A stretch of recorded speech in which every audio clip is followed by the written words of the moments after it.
Tonight, it's winter solstice. Happy winter solstice day.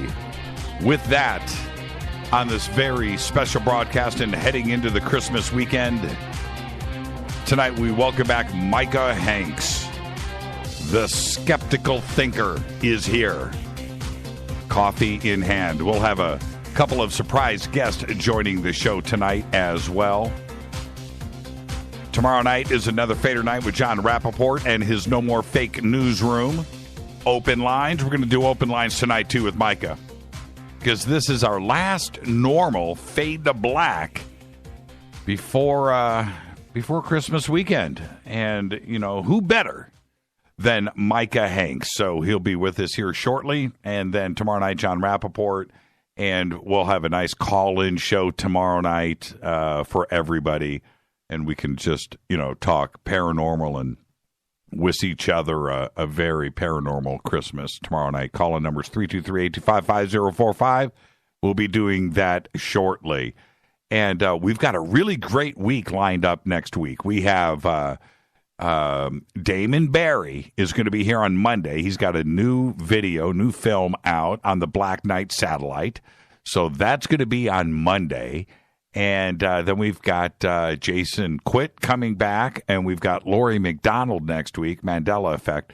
So we've got a full slamming week next week leading into the new year as well. So just good times here at Fade to Black. Just absolutely love it and hanging out with all of you. So tonight, Micah Hanks is here. An open conversation with Micah, which is always colorful, always entertaining, and it's going to be great. All right. Oh, Jordan just posted the dancers tonight were extraordinary, but he just posted that the scene, I think that's Round and Round, right? That's Rat, Round and Round, that the original video, man. That thing, that goes back. What are we talking about there? Round and Round, 83, maybe? Yeah, somewhere in there. 82, 83. All right. So let's get this show cracking. You can email tonight, Jimmy@jimmychurchradio.com. Follow us on Twitter @JChurchRadio, Facebook, YouTube. Everything's follow, like, and subscribe. We found three imposter Fade to Black YouTube channels using our artwork and saying that they were the official channel, too, as well. Oh, man, did 40 more videos today. So, yeah, just crazy what's going on out there. But when you subscribe, when you sub, make sure that you're subbing to our channel, the one that's got like 23,000 subs on it. That's ours. The one with 3 or 4 million views. That's our channel, okay? Fade to Black with the check mark on it. Make sure you do it right. Okay. Happy birthday today to Allison. Yeah. And you know what? She better not be listening. Tonight is the night that Allison better not be in the sandbox. She better be out there at the Twin Peaks Bar and Grill in Indianapolis, Indiana. Happy birthday, Allison. Happy holidays to all of us here, or happy holidays from all of us here at Fade to Black and all of our sponsors. Go and click on all of the banners over at Jimmy Church Radio. Great gift-giving ideas over there. Life Change Tea. Ronnie McMullen's going to be here in a little bit to say Merry Christmas and Happy Holidays to everyone. And one of the best companies out there, getthetea.com. I got to tell you, Rita and I are on full rinse mode. Been doing it for about a week now. Colostrum and the tea. And all of the supplements all day long. And I got to tell you, man, I just feel great. GetTheTea.com. Everybody here, all of our friends and family are on the program. You need to, too. GetTheTea.com. Use the promo code Jimmy when you order. That's all you got to do. And, of course, River Moon Coffee. Fade to Black Blend. 15% off of your order when you use the promo code F2B Blend. Just go to the website. Click on the banner. All of the promo codes are there on the banners, and that includes Studio Dome, their Fade or Not special, 2 SBB2 speakers, $129, promo code JCRTWS, a wireless Bluetooth stereo system. What, I mean, that's a gift for the holidays, right? And Zeepa, who we brought on last month as a sponsor, I see Zeepa everywhere now. TV, I'm seeing it on the net. Man, that company is growing. Zeepa, stop snoring right now. Right now. I am. Get your Zeepa, ZYPPAH.com. That's how we support the show. Right there, our sponsors, and they are the best. First big conference of the season is coming up February 10th through the 13th at the LAX Hilton right here in Los Angeles, California. We'll be broadcasting from the Plaza Ballroom on Friday the 10th. Fade to black. 14 guests on the show live in the big room. Yeah. And then on Saturday, Ancient Aliens panel. I'll be hosting that. And click on the banner over at jimmychurchradio.com for tickets and info. Yeah, man. David Wilcock, Corey Good, Dolan, Linda Moulton Howe, David Hatcher Childress, Noory, Barra, Harrimain, Laurie McDonald, Jason Martell, Sean Stone, William Henry, Danny Sheehan. Whitley's going to be walking around. He's a tall drink of water. Not as tall as Danny and Brinkley, though. No, they're about the same. Danion's going to be there.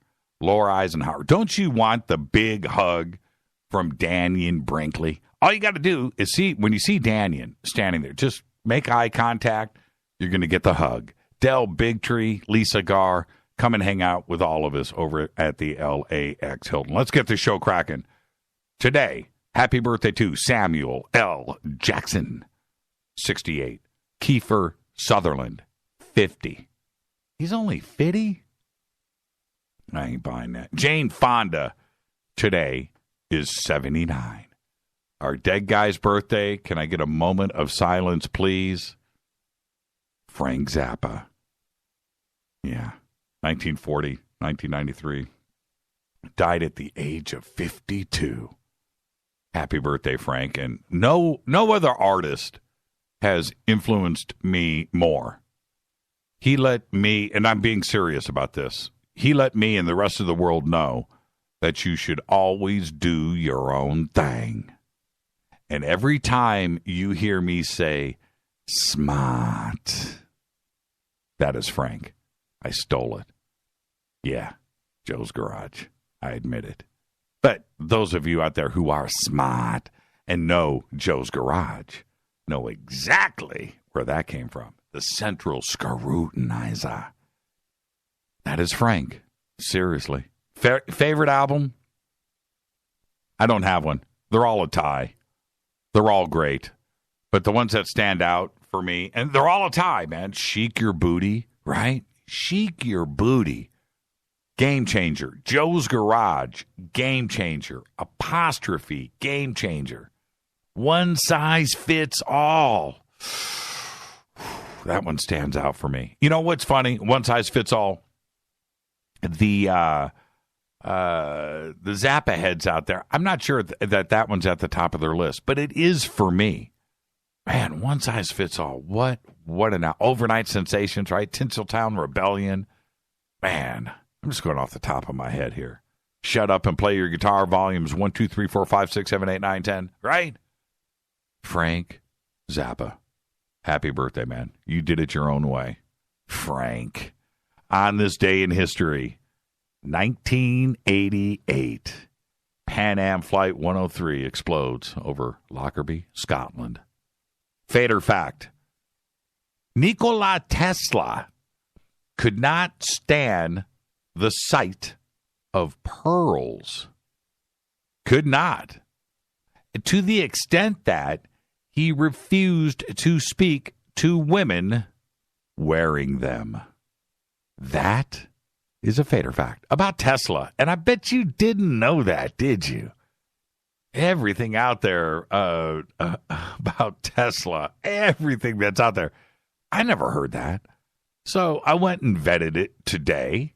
You know, you get something like that, you know, you get a fact like that in, and that's one of those that you got to go and check upon.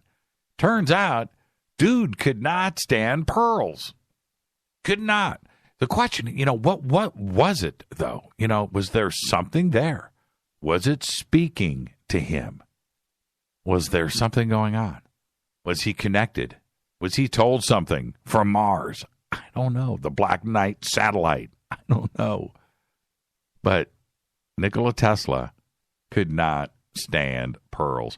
I'm bringing in Ronnie McMullen right now, but I have been waiting for a notification in Facebook. Have you guys seen any notifications yet? Have you got a screen grab of any notifications about fake news? I haven't. I went through my timeline, okay, and I went through it for forever, scrolling, waiting. I haven't seen anything yet. And I've seen a couple of posts that I would have assumed that would have been grabbed and flagged, based on the content and the wording of it, but they weren't. But have you guys seen any Facebook flags yet? Today there was another press release that was out on this. And when I checked the press release, and it was, again, talking about who was doing the vetting and a couple of verification things and how it was going to be done. Different than the last couple of days, but basically the same thing. So there's no reason for me to talk about it here. But the publicity that Facebook is getting out there on this is pretty extensive. But I haven't seen the flags. I also haven't seen any news. To me, right now, it just seems like everything is getting flagged. They're just not doing news in the news feed. The news feed shouldn't be called the news feed anymore. It should just go back to being called home or whatever. Hey, Ronnie, how you doing, brother? I'm doing great. How you doing, Jimmy? I'm doing good. Happy holidays. Merry Christmas. Same to you. Same to you. And are you guys ready? I think as you get older, you get more ready. It's kind of like a sign. And like the older you get, the more you get excited about the mailman. I'm wondering if it's the same with having Christmas done too early. Really? So when do you? Yeah. Well, the last time you were with us, oddly enough, was a month ago for Thanksgiving, right? So I can't believe it's been a month already. But and we talked about that then. But here we are, right before Christmas. When do you set up the tree? We set up the tree usually a couple weeks early. I like to keep the tree through the new year. Okay. But when do you set it up? Right after Thanksgiving? No, usually like the first or second week of December. Okay. But it's up, it's lit up. What about the outside of your house? I did the old, my girls weren't here this year, so it made it a little tough. So I did the one string across the front. Oh, yeah. That sounds like our place. You do the one string across the front, and then you're good to go. Yeah, it was kind of funny. The 1 year, this is about 5 years ago, we put some lights around one of our trees in the front yard. The trunk on the tree? Yeah. Wound it up and lit it up. It looked pretty good, white. And 8 months later, I get a letter from the Homeowners Association. Take down your Christmas lights. It was so funny. It was like, at least they're lucky enough that it wasn't all different color lights. They were white, but really fun. I didn't light them up. I just left them on the tree. I thought, you know what? I'll leave them on the tree. Cool. I'll put a lot of work into it, and I just didn't want to take them back down. Got lazy about it, but it was just so funny, man. Got the notice. Like, oh, man. So I went down and took him down and never put him back up. I was like, all right, I'll show you guys. So, yeah, we put a string of lights across the top of the garage door and plug those in and let it go. 1 year we did. We put a bunch of Christmas trees in the front yard and a Santa Claus and some other stuff and really did it up. And it was cool, but I've never broken it out the hardware anymore. So, you know what I really dug before we get on to some other stuff. These, and they're all over our neighborhood now. The one laser light that you put out in the yard and it lights up your whole house. Have you seen it? Oh, that's kind of cool. Have you seen it yet? I have. That's kind of cool. Yeah. I mean, that is for the lazy guy. That's lazy dude stuff. You just go out. So where do we find this? Yeah, that's what I'm talking about. And I mean, it looks pretty good on TV. You can tell when you look at the house. I mean, it's cool. It looks good, but you can just tell that dude, that dude's lazy. Yeah. He just did that to make the wife happy, so it's That's really right. funny. But it's got my name all over it. I mean, there's still time. Get over to Lowe's, Costco's probably got them stacked up to the ceiling. So, and now it's Christmas weekend. Any big plans? California, my friend, California. Oh, you're coming out this way? I'm coming to California. Yeah, all my girls are in California, so got to be family. Right. That's the fun of Christmas, is being with friends and family. Now, well, we'll break bread when you get out here, and it'll be good to see you. Now, here we are, Ronnie. It's been a crazy year. I know you're a guy that stays on top of the news and on top of the media, the paranormal and ufology and disclosure, and it's what you do, and I get that. 2016 was a pretty nutty year. Was it the craziest year for you in recent memory? Yeah, I think for me, just because of the politicians and the whole race and how ugly it was, and I think I remember as things were going, I can't believe this is happening. The economy's kind of weird at the same time. Wall Street's weird at the same time. It was pretty weird. It was pretty weird. Did we crack 20,000 today? I know Wall Street's right there. No, I heard we were real close, but maybe that last stretch, maybe they did. But the last I had heard, no, we didn't crack 20. I remember when we cracked 5,000. It was such a big deal, right? Nobody thought we'd get to 10,000. Then we did that, and then 14,000, 15,000. A couple of crashes along the way and kind of reset things, but. Here we are. We're about to crack 20,000. Yeah, we're going to crack 20, and we'll probably go up, and the metals are going to keep going down, but it's coming to a halt. It's just a matter of when. Well, no, don't say that. Don't say that. I know. I don't want to jinx anything, but I'm telling you. It is. Look at everywhere. The construction is exactly like 2007 and 8. Wow. Well, the cycle, I remember each one of the housing sales cycles here in California. I've been here 30, 35 years. I've been here a long time. And I know each one of those cycles where it's gone around and houses go up and go down. And there's this weird cycle where people are going, yeah, man, I bought my house, man, for $200,000. It's worth $8 million now in 2 years, right? And these impossible profits and you think, well, how long can this last? And then you have those people that get in at the wrong time. They're in at the back end of it, and they're buying these houses for $800,000. And look, and for the rest of the country out there that's listening to me right now, that you live in a nice house, $250,000. You've got a half acre. You live in a nice subdivision, and things are good, and you live in a 5-bedroom house, right? I get that. $250,000 in Southern California would not buy you a garage door. Okay. Yeah, you pretty much couldn't even get a mobile home. No. Impossible. So when we're talking about out here in California about spending $500,000 on a house or $600,000 on a house or $700,000 on a house.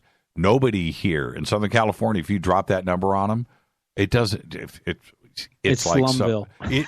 It's really, really funny. No, it's not Slumville. And it's a scary thought. I look at what's going around in the country, and I'm just like, man, why don't we just sell our house and go buy some, pay in cash, $300,000 for a house somewhere, put $300,000 in our pocket, right? I'm serious too. I'm not kidding about this. That's what it's like. So when we're talking about these cyclical things out here, these people that buy these houses for $600,000, $700,000, $800,000, and they think they're going to keep going up, boom. And then the housing market here bubbles, and then that $800,000 house is now worth $400,000. And these are big swings in money. This isn't like the rest of the country, and that's what we do here in Southern California. It's shocking to watch this kind of stuff happen. But we'll see. Trump's in there. He's got all those billionaires on his staff now and in the administration, and maybe they know what they're doing, and they'll focus on the economy and what made this country great, like they're talking about. And happy days could be here again. That's what I'm banking on. Did you hear about the hints though? The mass media hints. No. I call it the mass media hints. The What's mass that? media hints is he is the next Reagan. Could And I be. go, okay, that's cool. Okay. And then they say, well, he's like Kennedy. Right. And I'm like, okay, Kennedy. Right. And you have to say, okay, what happened to Kennedy? Oh, Uh-huh. easy. Yeah. And how many times Right. was there an attempt on Reagan's life? Right. Easy. Yes, I know. But see, Scary. It's scary. It really is. You kind of go, what are they saying? Is this just to intimidate, or is there a point? Yeah, well, the whole question about all of this is that what I have been enjoying is the populace in general, and I'm talking about in general, the majority of everybody now is starting to realize that conspiracy is the new normal, that you don't know what you're reading now, you don't know what to believe. All of those trusted news sources that you loved and you trusted have been lying. The alternative media is the conspiracy stuff that's either far left or far right or whatever. It turns out to be more accurate than the official news sources. That what the polls and what we have been fed day after day after day has turned out not to be true, or the majority of it, or has been bent, and everybody now knows it. And now that the mainstream media has come out and they're pointing fingers at each other, right? Fox is lying, CNN is lying, MSNBC, everybody, ABC, everybody, CBS, everybody is lying. It's really, really funny, and it's got everybody looking at each other questionably. And that's, if anything came out of this last election cycle in this last year, that was a gift. That was a gift. Yeah, and the media is getting hammered, and I find it funny, just like CNN, they're kind of giving themselves away, because there's never a day that you can find anything positive about Trump on CNN. Never. Well, so that they're telling you something. Right. Everybody bends the facts a little bit, for their guy. And we've always known that. That's fine. It's when you out and out lie, or the other radio hosts or newscasters that are out there, those talking heads, speak about a fake news headline like it is real. They don't know that it's fake, right? So they're all fired up, and they turn around and say what they say. People listen to that. We're talking about millions of people that are reacting to this left and right, and then we find out, some of these mainline guys, that are getting paid millions of dollars a year to speak to people, have to go out and go, you know what? That headline that I read to you yesterday wasn't real. It's bogus. And so then, therefore, what else that you have spoken about is not real, that you know about or not know about. Now we don't know, and that was the gift. So everybody is forced into researching their own and going out and finding out things before they go and react emotionally to something. Maybe we'll get news now instead of propaganda. Well, that's what you'll always get here on Fade to Black. We vet everything, and we've been very, very cautious on all kinds of events. It doesn't have to be necessarily the election or Trump or Hillary or anything like that, but it's other stuff too as well that is going on around the world. You just don't know. RT and IB Times and BBC and Sky News and Al Jazeera and whatever, man, the AP, Reuters, you just don't know. So you've just got to go back, and everybody's going to slant it their own way. So just be careful. But everything that we have done here, we're lucky. Nobody's busted us. We haven't busted ourselves. I haven't had to go on and retract something. But, hey, Ronnie, before we go really quick, we've got 60 seconds left. What's going on over at getthetea.com? It's time for giving. It's time for holidays. Obviously, everybody wants to go be with holidays and what have you, but it is time for giving. And so we have a special for those of you that are drinking our super tea, and maybe those of you that have not tried it yet. The super tea is on special. Yes, you buy 2 months supply and you get 1 month, $35 for absolutely free. It is a beautiful thing. It's going to go to the end of the month, and you can get super tea. You can give one away, give two away, or you can keep them all for yourself and get yourself nice and detoxified. So it's great, and boy, I tell you, people, this is the big time they take a grab at that special. It's the best one of the year. And if they use promo code Jimmy, they'll even get free shipping on top of that. They'll even get free shipping because of the big kahuna, Jimmy Church. You bet. So just mention Jimmy Church, and you're going to get free shipping. Thank you so much, Ronnie. Happy holidays, and we'll see you next week when you get out here to L.A. You too, my friend. You take care. Thank you so much. Ronnie McMullen, everybody. GetTheTea.com. Life Change Tea. Change your life. Support the show. Support our sponsors. GetTheTea.com. Just use the promo code Jimmy right there. So you get 2 teas. You get a third for free and free shipping. That's what I'm talking about. Get ready for the holidays. Cleanse. I'm your host, Jimmy Church. When I come back, Micah Hanks and a special guest will be joining us. It's Fade to Black on the Game Changer Network and KGRA the Planet. I'll be right back.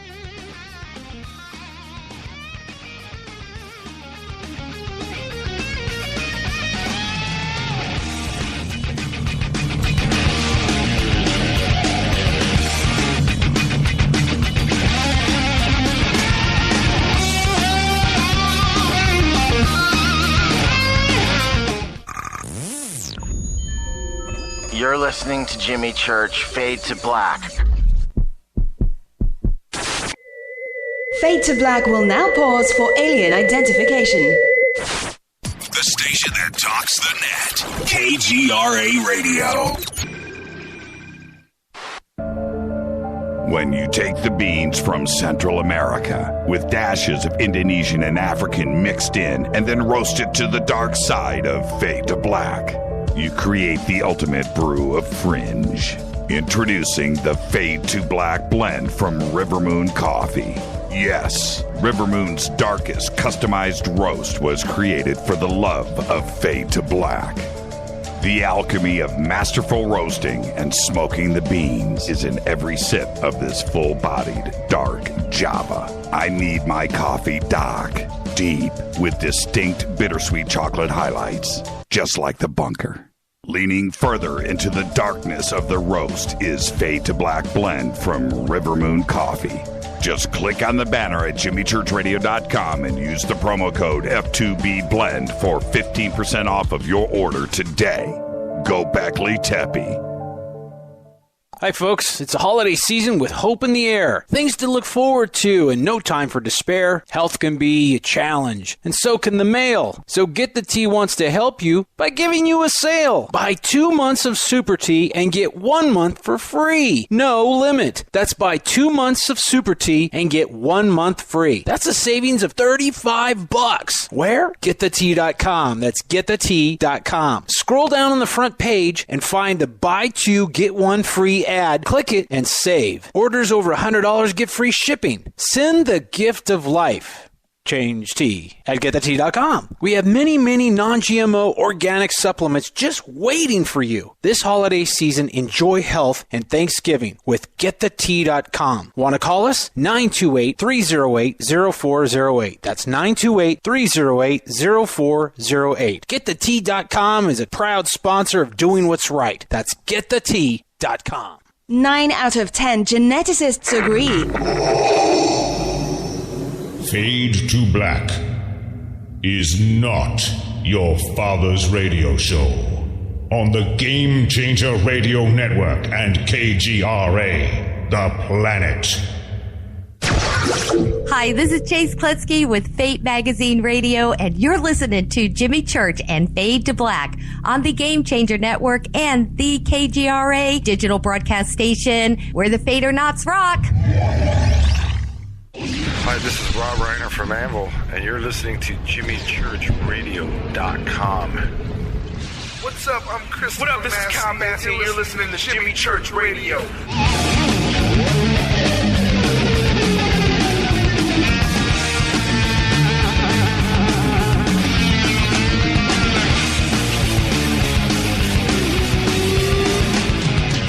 All right, welcome back, Fade to Black.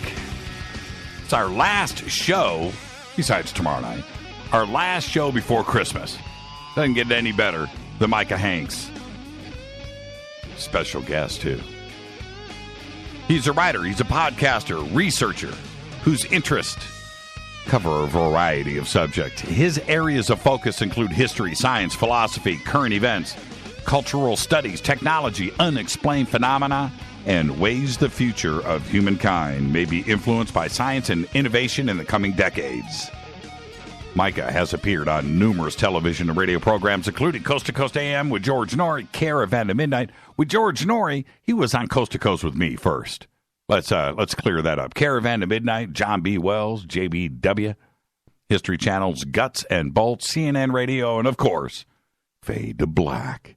He's the author of several books, including The Ghost Rockets, Mysticism and Molecule, The Search for Sentient Intelligence from Other Worlds.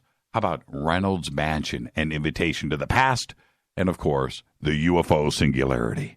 Micah currently hosts the Gralien Report and about 10 other podcast and radio shows, by the way. He moonlights. He's a moonlighter. And I would like to welcome Micah, but also to the show tonight, Alex Jones. Alex, good evening. Jimmy, it's really good to be on with you. Listen, I got to keep my voice down. I was investigating a report that Micah was actually missing before he actually came on the program tonight. We were going to try and get him on InfoWars Nightly News. I'm down here at a Christmas party, but also doing some globalist research right now because there is a sincere threat, and I got to tell you, this could drop before the new year. You know how this... Wait. Okay, they were coming down the hallway. I don't think they spotted me. This could drop before the end of the new year. I'm literally surrounded by sentinels down here right now. Micah is somewhere down the hall, I think, in Studio B. There's no telling where he is right now. Well, Alex, let me jump in real quick before we bring Micah on. What do you think about Micah? Because he calls himself the skeptical thinker. Some people would call you a guy that helped Trump get into the White House.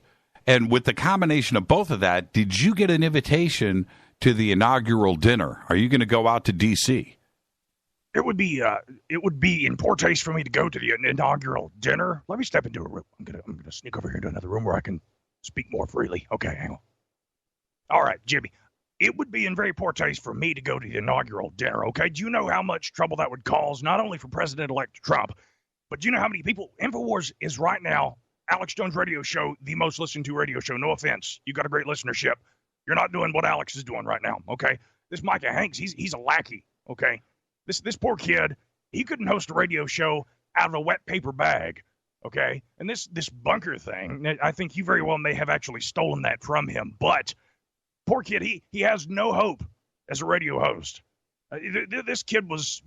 he was done for before he started, which is why they sent me down here trying to find him.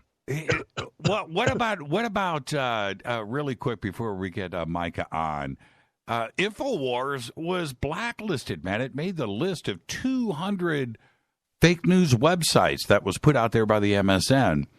Not blacklisted, okay? Not blacklisted. They tried to blackmail us. They tried to actually buy us out, all right? Breitbart. Washpo, yeah, exactly. Right. But we wouldn't do that because you know what? We are the last line of defense. Hi, how you doing, Mike? It's Micah Hanks, everybody. Welcome to Fade to Black. Good to be here. I don't know how he does that. I don't know either, man. It takes a lot of lozenges.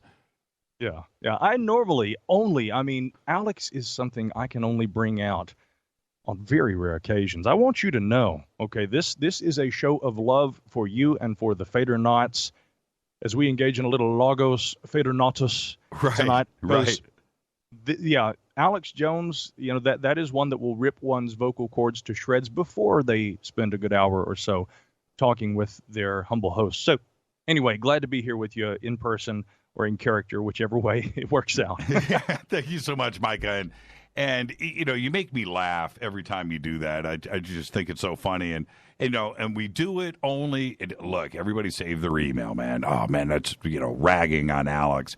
We love Alex, and trust me, if we are doing it, it is out of love, man. We love our Alex Jones. And speaking of that, 2016, I was just talking to Ronnie McMullen before I brought you on about something that we've been talking about for about 6 months on the show, which is fake news. And I kept warning everybody throughout the year, stop this, stop, don't do it, don't click, just trust me on this one, and it blew up into what it blew up into. But you, as a broadcaster, podcaster, musician, you're out there doing your thing, and you see this stuff. Did you think it was going to get this out of control and that so many of us would buy into these fake headlines? Well, no, I didn't. But I have to say that those of us in the audience who are students of Orwell might have predicted that kind of thing. That's right. The important thing I think that we have to remember about 2016, the big takeaway, is that I think fewer Americans and, frankly, fewer people around the world really came away from the 2016 election and just the way that the media has operated, even apart from politics, I don't think many people come away with a very clear feeling of trust for the information that is presented before them, printed or presented. And the thing that I think that we have to remember here is that there are such things as facts, and I do believe that there is such things that can be presented as fact and as truth, but these truths can be presented with sort of a bias or with a kind of a slant, and that can steer a narrative that may not entirely itself be factual. This is fundamental to understanding the so-called fake news phenomena. Folks, okay, red alert, news flash, it's nothing new. Right. This idea of fake news, but see, there are different definitions, and just like the varieties of different interpretations of, for example, what a UFO or whatever is. Right. We could say that with fake news, there is no single definition that conclusively defines what fake news is. I mean, you could go to a liberal progressive commentator and they'll tell you, oh, well, fake news is anything that the alt-right and people like Alex Jones will print. But then you could watch the Samantha Bee show and they'll talk about people who actually operate fake news sites of a more liberal bent, which are intended to confuse people who are more conservative-minded commentators. You've got sites like The Onion, but I mean, that's satire, so that's not really fake news. But then you've got one skeptical blogger who went out today and who brought to my attention that this individual, I don't want to name them here because they're an old colleague of mine, but I disagree fundamentally with her premise. She moves that the entire fake news thing started with UFO reports, Long John Nebel on the radio. Right. Yeah, and essentially she says this, of course, led to Coast to Coast, hosts like you, Rush Limbaugh, Alex Jones, and it's all just this propagation of bad information over the last half century, which really, I think that in equal measure we could also look back at what the New York Times was reporting and what, the Washington Post were reporting for decades in conjunction with the Cold War era. There was a lot of information that was being steered by major mainstream publications as well. So if we want to talk about fake news, first and foremost, let's come to a consensus on what we're actually talking about. No two parties seem to be able to agree. Right. And when speaking of this directly, the influence of social media, the Buzz Aldrin tweet comes out last week, the week before, of him. It was a photograph of one of the pyramids down in Antarctica, right? And I know that you saw it, but that thing took off running, and that made it around millions. It just took off from the official account, and I can't tell you how much email I got on it, and it freaked people out. And people, I keep saying people, everyone looks at Twitter as being this official news source, right? If it comes from Twitter, it's got to be real. And this thing comes out, and it freaked out everybody. And it wasn't the same thing as fake news, but it has the same impact on emotions. Yeah, it certainly does. And no, I don't think that Twitter is the ministry of truth, although I think Google is in the rankings right now, no pun intended, to try and be. This is another one of the issues that we're facing right now, is that I think that fundamental to the fake news thing is the fact that for years, search engines like Google have essentially been, and keeping in mind, this is where more people go to get their news, not just to Google, but they use Google to find news in other parts of the web. And the thing is that it's always functioned, okay, since pretty much day one, on the premise that, well, based on popularity, okay, an article or a story or an item or a website is ranked based on popularity. And so when you go searching for something, the most relevant material based on that popularity ranking comes back to you. Google began to recognize this as a problem because, again, just within the last couple of years, well, what if the most, high-ranking and relevant return on that query isn't the most factual data? And so then Google decided, well, we need to try and find a way to utilize our algorithms to cite more reliable information that people are going to gain access to. Noble and virtuous, though the intention is, the question then becomes, well, whose version of the truth are you talking about? Because, again, you or I could take a factual piece of information and we could spin that with a liberal kind of a mentality or spin that with a conservative kind of a bias. Or we could take a scientific attitude towards something like climate change. This is the craziest thing in the world to me, how climate change all of a sudden became a politicized, element in our culture today. If we're talking about science, and that's a broad discussion we could have, okay? Right. Frankly, I think that there is some science, absolutely, that people need to open their eyes and see as, yeah, this is the reality of the world we live in as it relates to climate. But then there are things that have nothing to do with climate change as we know it in modern times that nobody ever talks about. Stuff going back hundreds of thousands of years. So any way that you look at it, I find that there are elements that people will take and they will put their own bias or slant or their opinion or their kind of direction that they want to take things, and they'll present those facts though they may be, in a way that may not be entirely factual or accurate. So, these are part of the problem. And sure, Google, they meant well by saying we're going to sort by truth. But again, that truth can be, if not a truth, it can be, it can be a truth, but it can be pliable, I think, is the situation. I think the politically correct thing to do is to talk about climate change, right? And not to be a dick about it. That's the politically correct thing to do. And then we have this week that it just snowed for the first time in 37 years in the Sahara, right? It's just like, I'm trying to be objective here. I'm trying to listen to both sides. I know that both sides are twisting the facts. I know that. I know Al Gore's documentary was just completely, full of crap. I get that, but I know we're polluting the planet. I know we've got an ozone hole down in the South Pole that, is the size of the moon. And that's going. So I know that we have issues. But then on the other side, we have things like the sun, right? The sun might be doing it. And it could be a combination of it. But nobody wants to look at any of this scientifically to get down to the raw answers. Neither side wants to do this. And so what do we have? We have people making stuff up. And we don't know what to believe. I do know it just snowed 2 days ago in the Sahara, hottest place on Earth. So I don't know. I don't know what to think anymore. Well, there are a lot of misconceptions, and again, I don't want to get off on that climate change thing because we could do a whole show about that. It's something I've brought up throughout the year, though, because in the context of fake news, this subject does come up an awful lot. I get it from both sides. I talk about climate change and people get really upset. I've had people write to me and they're like, why are you pandering this ridiculous conspiracy of anthropogenic climate change? And I'm like, guys, no, there is science that supports this. By the same token, then I talk about things like the Milankovitch cycles, okay, that, going back all the way to the 1920s, the Serbian mathematician Milutin Milankovitch had utilized essentially, well, he was trying to understand something that I'm fascinated with, and I'm actually working on an avocationalist archaeology project right now. That means I'm not a professional archaeologist, but I'm someone who seeks to try and apply science to my interest in that, and I actually am engaged in field and also in, I guess, bookworm type research as it relates to that. But there was an anomalous warming period toward the end of the last ice age, and there are a lot of different theories as to what caused that warming trend.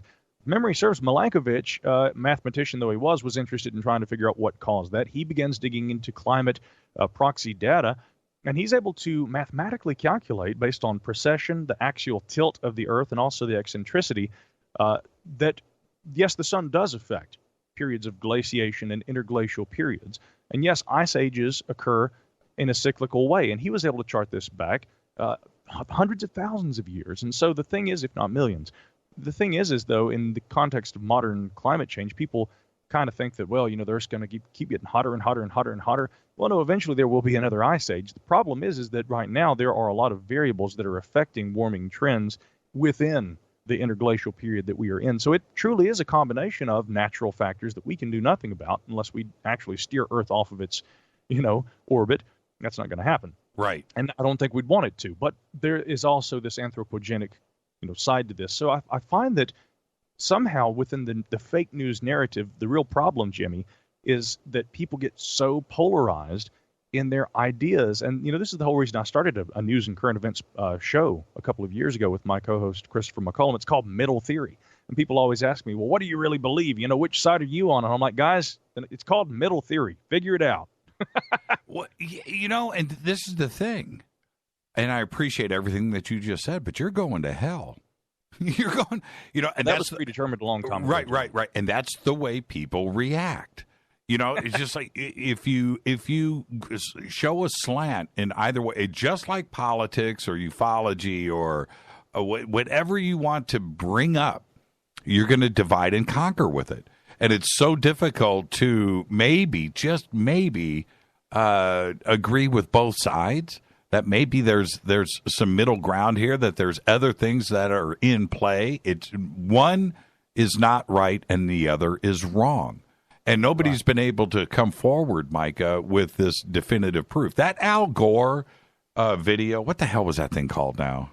Won the Oscar. Inconvenient Truth? Yeah, Inconvenient Truth. I think Guggenheim did that, right? He was the director. Well, anyway, when that thing came out, it scared the crap out of me. Right? Nice visuals and the backdrop and well written and you see that, and we're going to be burning up like pizza rolls in the oven in a couple of weeks. Better that than Pizzagate. Yeah, right. Nothing to do. Well, it could be. And so, but it just turned out that data, when now it's been not really debunked, but it was twisted, and that thing won an Oscar, and that thing got long play. But if you want to, right now, me talking about that documentary like that, I'm the Antichrist, and I'm not. I'm just trying to figure out what's going on and what's true and what's not, and I'm concerned about my grandkids and their grandkids just like everybody else is, and I want this planet to last as long as it can. I don't want to be part of the screw up. Of course, yeah, and that's the thing is that I have to remind people that yes, we need to recognize the legitimate threat of climate change. There are a lot of things that can affect climate change, both natural and anthropogenic. In other words, human causes underlying these changes. But we also need to look at there are other things too. I think that in relation to that debate that need to be considered, such as, for instance, geoengineering in relation to climate change. I went on a forum and was talking about this just a few months ago, where I mentioned that, in other words, we do things like, expansive irrigation systems or other kinds of, engineering of the earth in order to try and offset the harmful effects of climate change, which may also have negative impact as well. This is something that a joint study carried out by Oxford University earlier this year, they ranked among the greatest global threats for the coming 2 decades. And I go on this forum and I'm talking about this, and somebody immediately, jumps on there immediately. And they're saying, really, guys, we're going to start doing climate denial. And he had no idea what I was even talking about and immediately pinned it, climate denial. The geoengineering question actually is in support of climate science. So, again, part of the problem, too, is that this sort of a debate becomes so polarized that people immediately, it's like, Jimmy, and I know that you see this a lot, too, people are not willing to listen. They're ready to fight from the outset. And anything that you say is going to come across as being the exact opposite. I can't tell you how many times, no matter how clear I try to be on my positions, how many times people have taken something I've said and turned it like that in the complete opposite because they failed to understand what, some of the terminology perhaps I was using was, or they were just so blinded by their own dogmatism. See, again, being centrist, and I'm centrist about whether it's politics or, again, I really like to, have science and evidence that backs things. And so I find that being an ideologue typically is operating in the absence of evidence. If I want to use facts and data and true science to make a good argument for something, I can't be ideological and be skewed by one ideology or another. So I plant myself firmly in the center, and that does not mean I just agree with everybody and just want to, have peace, love, and happiness and everybody get along. No, I do take very firm stances, but I'm not beholden to a political ideology or a belief versus skepticism thing. Jimmy, this all plays into the whole, skeptics versus believers thing just as well. People get so ideological that they will allow for no possibility, and they will take facts and they will make the best argument based on what they already believe with those facts. And it's really kind of sad. So that's been one of the big takeaways for 2016 for me is, we got fake news because people can take facts and pretty much do anything they want to with it. And then they'll turn around tomorrow and say, no, Micah was wrong and here's why, and they'll take those same facts and make the same point. Yeah, I get emails all the time, somebody yelling at me, and then they'll actually take the time. A few minutes later, I'll get a follow-up. Dude, I listened to the show a second time, and I'm sorry. But they heard what they wanted to hear, and just get all irate, and then they'll go back and listen to it again and come back and go, okay, I get it. I'm, not really full on apologizing, but yeah, it's really strange how people only want to hear what they want to hear based on their own dogma, and completely filter, right? Just completely filter and walk around with blinders on. And society has gotten to this point now. And I don't know if do you think it's because of the internet and instant news and cell phones that they just react to the first thing and they've gotten so acclimated now that they don't want to take the time to maybe change their mind? Well, that is certainly a part of it, Jimmy. I mean, what I see, and this, I'm glad you asked that question because, I entered this realm of thought, questions about mysteries and, unexplained, weirdness of science, anomalies of nature, things like this, just trying to study these subjects. And I would begin by reading books about these subjects. And now I've found I can't really just rely on books about these sorts of subjects. I have to take every notion and I have to, like any good skeptic or scientist would do, and challenge those notions with opposing viewpoints. But when it comes to the way that people are influenced by the web, again, there is an attempt, to try and present as much good evidence and good information about every subject really online. But yeah, it's not to a point really where there is this truth-based thing. And many would argue that really in terms of liberty and freedom of the web, that really a ministry of truth, whether that's Google or anybody else, really would not necessarily be a good thing. By the same token, you want to be able to discern between good information and what's just trending and popular. Right now, I do know that, we all hear this expression, clickbait. Well, for a website to survive and to be successful and be profitable, people have to use eye-grabbing terminology and they have to use sensational headlines. And so in order to survive on the web, sensationalism is leading as far as even the factual information that's presented. Now you're seeing venerable news sources, Washington Post, New York Times, Wall Street Journal, whatever. They have to use maybe a couple of steps back. They tone it back from like 12 to maybe, 9 or 10, but they're still using extremely sensational wording in their headlines. And so it's become kind of the United States of sensationalism, at least as far as the web goes. In other parts of the world, you have full censorship of information on the web by certain countries, including China and others. And the problem that we see here, I think, is that for those who do have direct access to information and they're able to get this whole immediately at my fingertips, 24 hours a day, anything I want, anytime I want it, people are used to sensationalism and they're reacting fussily.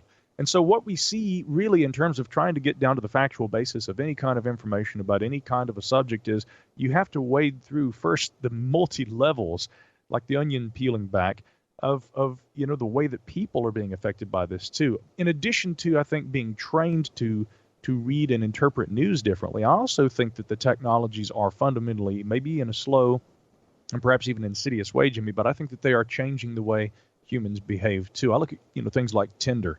I look at things even like Twitter. I mean, and by the way, now I go on a lot of radio shows. I was even invited on a national radio program tonight, and I had to turn them down. I said, you know what? I can't miss Jimmy's show. But no show that I go on my Twitter, it will never do what it does when I come on Fade to Black. It is exploding right now. I have to leave my phone on the other side of the room just to be able to do the interview.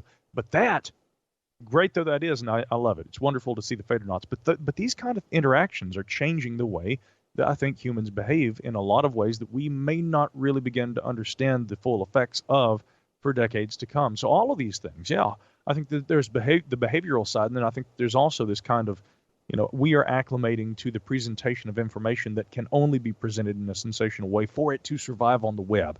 So all these things really kind of fit into it. Yeah, and we're going to head to a break right here, but my response to that is we can't lose sight of the way that the New York Times or the LA Times or the Chicago Tribune or Miami Herald or, all of the San Francisco Chronicle, all of these great newspapers always had huge headlines across the top because there's 3 or 4 newspapers in each city, and you're only going to buy one in the morning, and you're going to look at those headlines, and you're going to grab one of those papers, right? And it was the same thing at the checkout line, Time Magazine versus Life or these other magazines, and they're going to have their own covers trying to entice you to buy them. And that clickbait has always been there. It's when you lie, right, intentionally lie to get those clicks. That's what bothers me, and we had that in spades this year. That's the part that I will never adjust to. I mean, we were just lied to all year, out and out, but by kids that were just trying to make money, right? And that's what it was all based on. And emotionally, we got really screwed up as a country just based on that clickbait. This is Fade to Black. Our guest tonight, Micah Hanks. When we come back, got another special guest. And when we come back, I want to talk about Flat Earth, and we'll do some other stuff. Micah Hanks, Fade to Black on the Game Changer Network and KGRA the Planet. We'll be right back.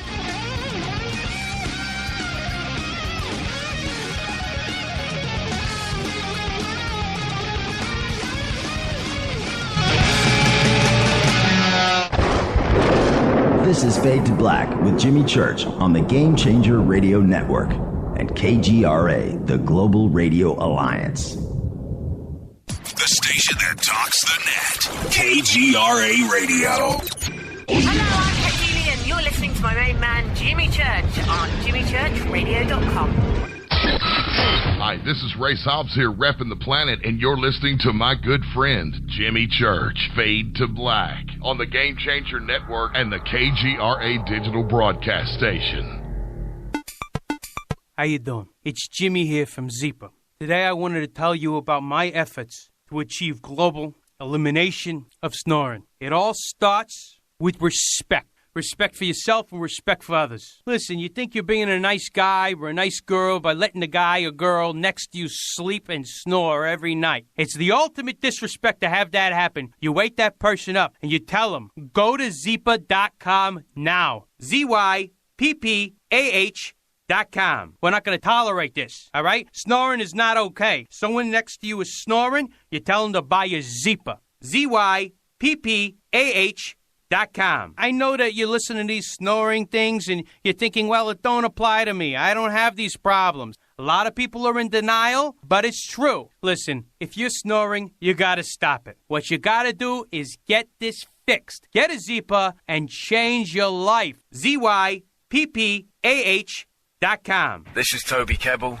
You're listening to jimmychurchradio.com. Don't hurt me, Jimmy.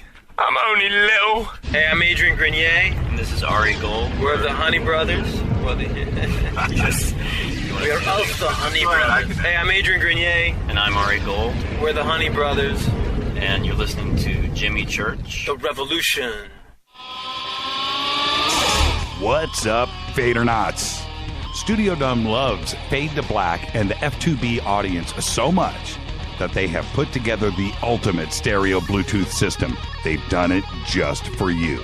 Man, check this out. The Studio Dome SBB2 stereo system is here. It's featuring 2 Studio Boombox 2 SBB2 wireless Bluetooth speakers, packed in its own custom hard shell case. This Studio Dome system features the very latest in stereo Bluetooth technology.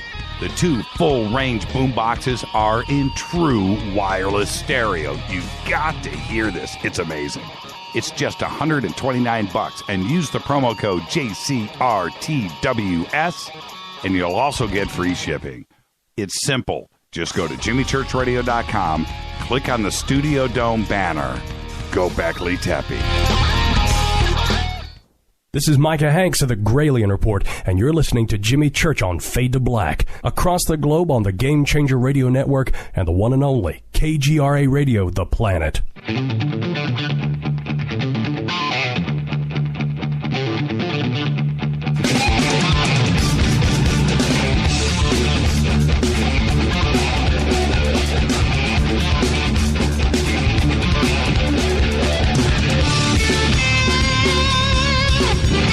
Welcome back, Fade to Black. Our guest tonight, Micah Hanks, writer, podcaster, researcher, musician, author, all of the above. This is Fade to Black. I'm your host, Jimmy Church. Follow me on Twitter at JChurchRadio.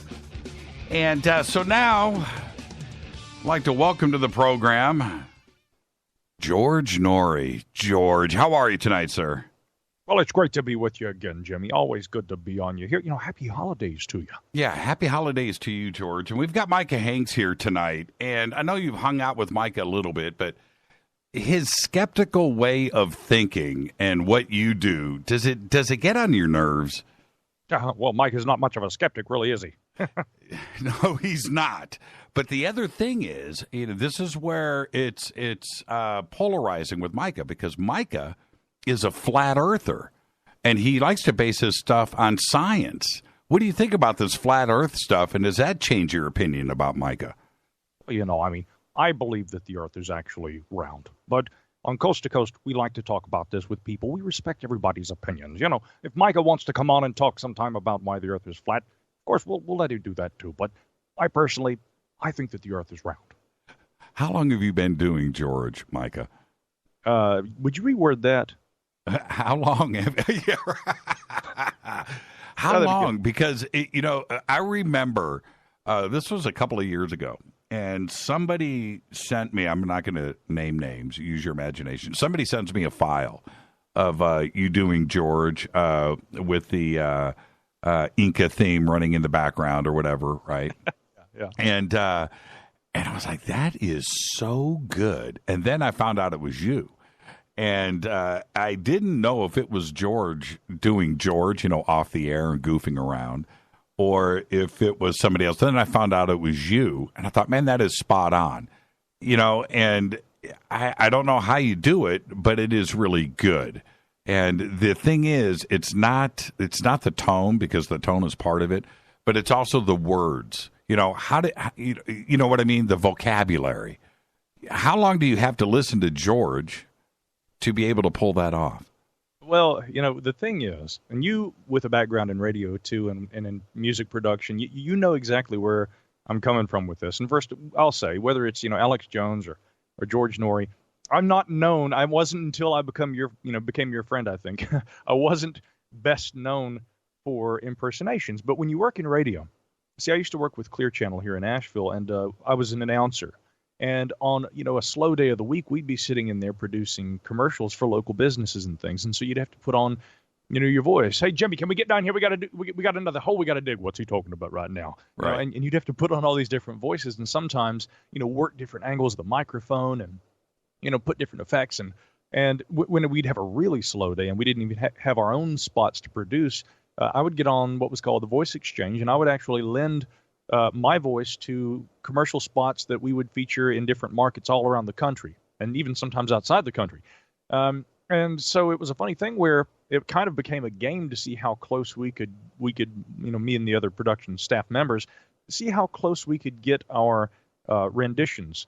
And since it was a Clear Channel station, we were the Coast to Coast AM affiliate, and there would be many times where I'd be driving around at night and I would just keep it on our 570 AM in my car, and so boom, boom, boom, boom, boom, boom, boom, I'd always hear it. And being a younger guy, I'm only 33 years old, so by the time I started listening, Art did come back for a period, but he had first started having his problems, and George had taken over for an extended period. And so my first introduction to Coast was actually George Noory. And I remember thinking back then in my early days of radio, I thought, man, this guy's just got a great voice. And so we'd always laugh about it, and what you'd do, we'd be, having coffee in the morning, and my producer or supervisor, John, and I sitting in there laughing and everything. And we would do that. We'd pot up the music and everything and have Giorgio Moroder playing. And from the gateway to the west, good morning, good afternoon, or good evening, wherever you may be. I'm George Noory. This is Coast to Coast AM. Here in a moment, we've got Linda Moulton Howe. But first, here's what's happening out there, and we just laugh about it, and we'd make up phony headlines and things. I was much better at it back then, Jimmy, than I am now. That's the truth. It just makes me laugh, man.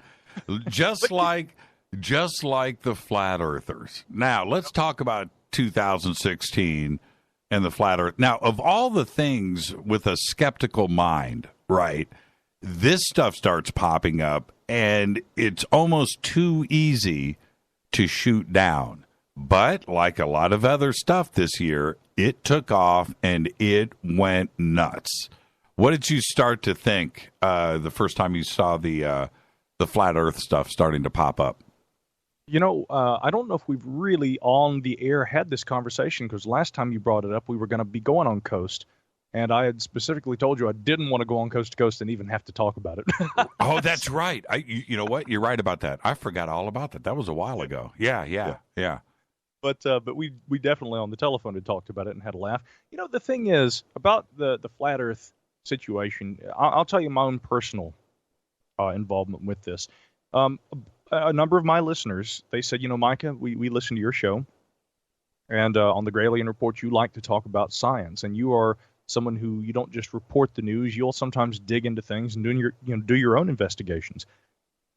And there was a fellow I think he was from Australia, and he had written to me and said, you know, Micah, please just listen to this show. And he sent me a show where the hosts were talking about, they were saying that they didn't believe that the Earth was flat, but they said, but, you know, we just want to ask questions. Now, I got to tell you, one of the hallmarks of what we might call a variety of pseudo-skepticism, because I think there's good skepticism, then there's these modern skeptics who, they aren't all bad, and in fact, 90% of the time I agree with a lot of them, but I just don't resort to attacking people and trying to belittle people for having beliefs that differ from my own. But I think that there are varieties of pseudo-skepticism where you may come across, you know, saying, well, I'm skeptical, but I'm just asking questions, and in reality, what you end up doing is you end up kind of feeding into an illogical argument, okay? Right. And I listened to this show, and these hosts were doing this, and they would say things like, for instance, no one can prove that the Earth is actually round. In fact, there are people all around the globe who think that the Earth is flat. Now, this has turned into a popular meme. If you didn't catch it, there are people I all have. around I the love globe, it. Right. Right. And they've actually used this kind of terminology a few times. But one of the stronger arguments had been that NASA hasn't released a single real picture of Earth in decades. And the last one that they did, you got to keep in mind, and they'll say this themselves, these are all digital composites, okay? Now, why can't they show us what Earth really looks like? Because it ain't round. Well, what they fail to understand is, of course, the terminology that they're referring to, digital composite, does not mean that these are all completely computer graphics, okay, that were rendered on a computer. It's true. When we take photos of Earth from satellites, or if we take pictures of other planets, we take numerous images that are overlaid, and we create composites with Earth, for instance, to allow for the appearance of land. Because you got to keep in mind, there, weather fronts, clouds, things like this. If we actually want to be able to see Earth, okay, with all the weather and all the other things that are affecting visibility, we have to be able to utilize composites. With other planets, we might do it because a distant planet like, Saturn or Jupiter, the best renderings of a planet like that are going to be from multiple images overlaid, highlighting the very best portions of several images. And so, yes, digital composites are used by NASA, but that doesn't mean that they're just photoshopping everything. And so this is kind of the root of a lot of the skepticism toward NASA, that they just Photoshop everything. Everything's Photoshopped. There's no evidence of Earth being round. You can be at a high enough altitude in an aircraft and you can see the mild curvature over the horizon. I'm thinking, have these people never flown? Furthermore, if the Earth's flat, how can I fly from the West Coast to Japan, or vice versa? I can leave New York and I can end up in Europe. Eventually you begin to see that, if you keep going in a single direction, you could fly all around the Earth. So how is it flat? The airlines must be in on this grand dark conspiracy too, huh? And, it's simple questions like this and a misunderstanding of certain terminology that I think really contributed to it. And you're right, Jimmy, flat Earth believers, they came out, they didn't come out of the woodwork. What it was something that people felt that they could get behind, a new cause, which is, of course, something that for 2,000 years, thanks to Eratosthenes, we now know and have known that the Earth is indeed round, and he didn't have to go into space to figure it out. So the question is, how is it that people become so susceptible to illogical beliefs in the complete absence of, or maybe I think in a willing ignorance, a willful ignorance, in relation to facts that are right there in front of them. I mean, people could easily go out there and I think prove for themselves that the Earth isn't flat, but they don't do that. They buy the conspiracy theories. Well, I take a more simple approach than that. What I think is they don't believe that the Earth is flat. They just want to debate. That's what I think. I mean, I truly, deep down in their soul, right? If you could, get through that, they know that the Earth is round. They just want to debate. You know, when you used to debate in school, right? And you pick a debate team, and you had to pick which side of the debate you were on, whether you believed it or not, right? You had to be a professional debater. And that's what's going on here.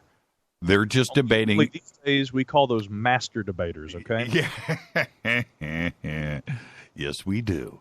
And I think that has to be at the core of this. I mean, that's there's just no other way. If somebody really has been convinced that the Earth is flat, then that is another conversation. We've got to figure out why.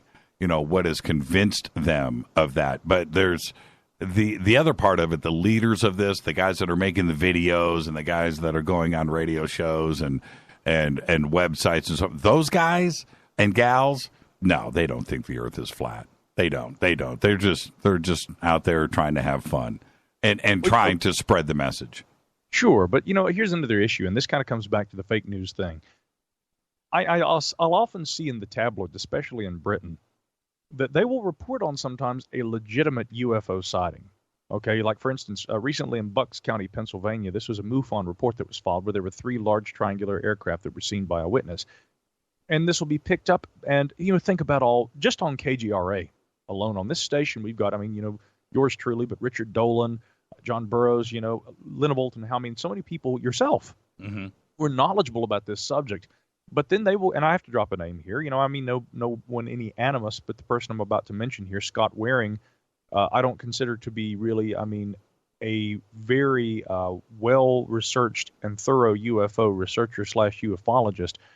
And I don't even consider myself a ufologist. I consider myself a researcher who sometimes has a passing interest in UFOs, but people like to talk with me about it a lot. Right. There are many subjects I find infinitely more interesting than UFOs, although it is a subject I find interesting. I got a lot of interest. But they'll go to somebody like Scott, who runs a blog, and he believes everything is, evidence of aliens, and they're here, and here's where their underwater bases are, and all this kind of stuff. And I'm thinking, of all the qualified experts, and outside UFOs, let's talk about astronomers and physicists who could chime in on the discussion about alien life. The people go to these tabloids and they read this stuff and they say, well, I reckon these aliens up there, and it is hard to find good information because we can't really rely on our media to find good experts to interview about these kind of things. So that's kind of part of the problem too. Well, Scott, he like third phase of Moon, right? He has managed, and what's the other one? Secure Team 10.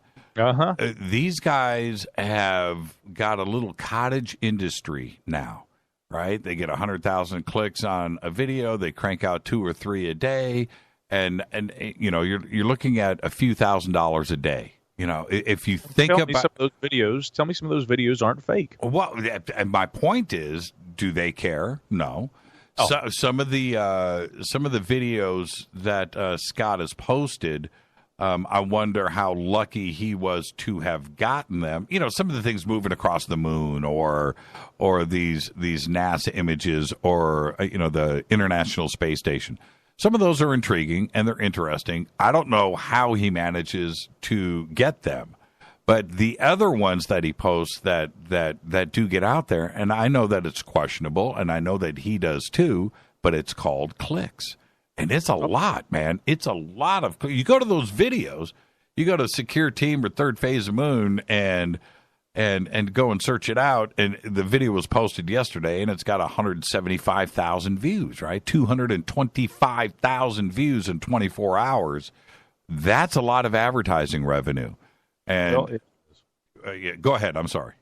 No, it really is, Jimmy. And the thing is, too, there are people who, you said it best. You already said it best. You said they have their own little industry.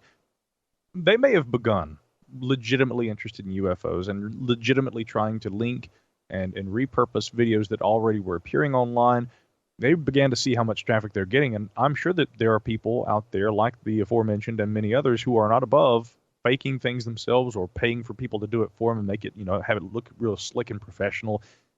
Maybe I was too kind saying that, come on, some of these videos are fake. I believe the majority of them on those kind of accounts are fake because it is an industry. Sadly, that dilutes the water enough that anything good that they put up can't be trusted either. And so a photo, they say, that a picture's worth 1,000 words. Not anymore. Yeah, a picture's a dime a dozen and nobody knows which is fake, which is real, which is anything. Now, the other side of that, though, that's important, I think, to remember is that while there is this industry and that people will try to do this and exploit that, because, someone like you or I, we have a legitimate interest in unidentified flying objects and, various different kinds of government craft and clandestine craft, and maybe even some of that stuff that's a little further out there and strange, true anomalies, whether they're natural or evidence of something else, perhaps something intelligent. I mean, I'll allow for those possibilities because you know what? I don't know. And when we become so I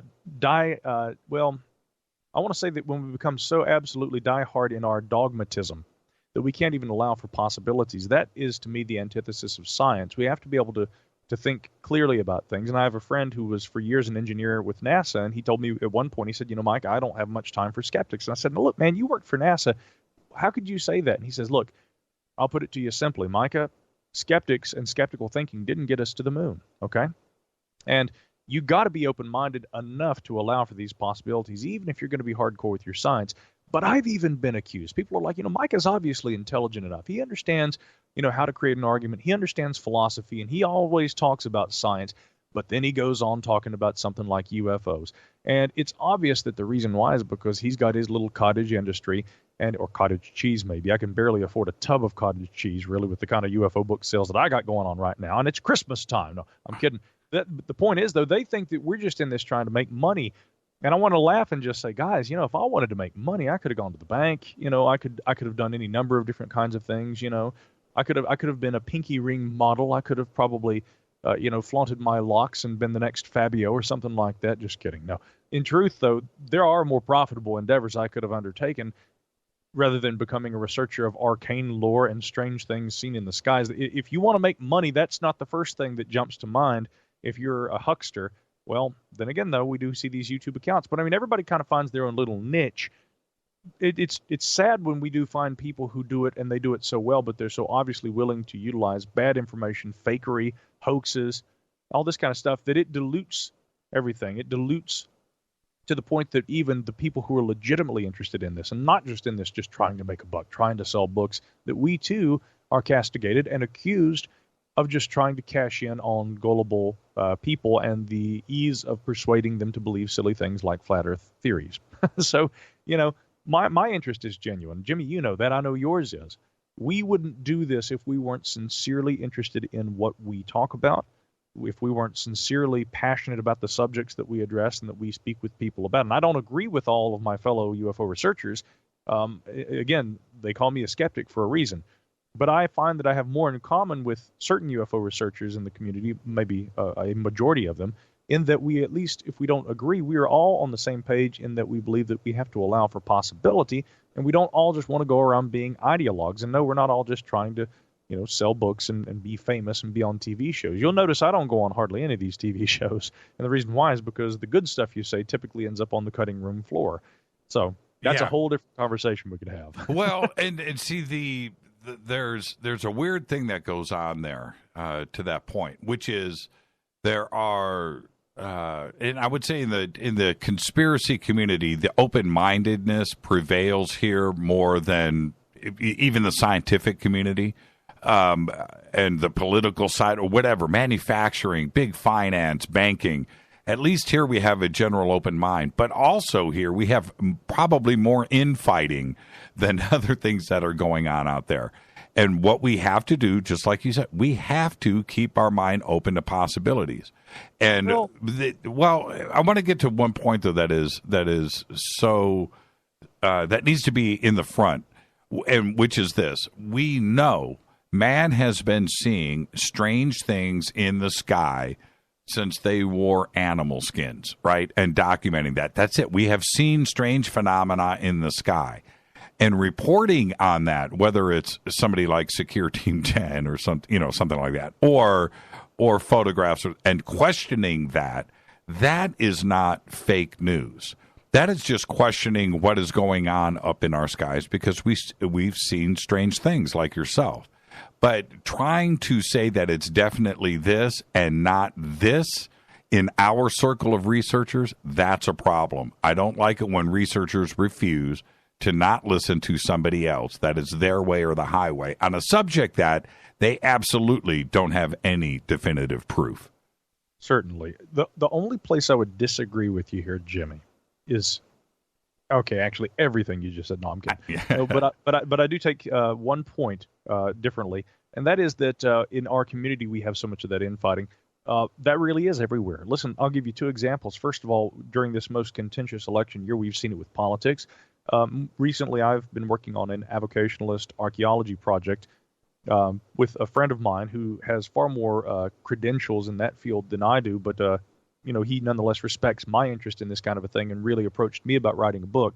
And so Jason Pentrail is his name, and we're working on this project. And as we start digging deeply into archaeology, and really quickly, just what this has to do with is, the Clovis culture, an enigmatic, once believed to be the first culture in America. Right. But now there's mounting evidence, and frankly, I think that it's indisputable at this point that there are, controversial though they are, conclusive pre-Clovis sites in America.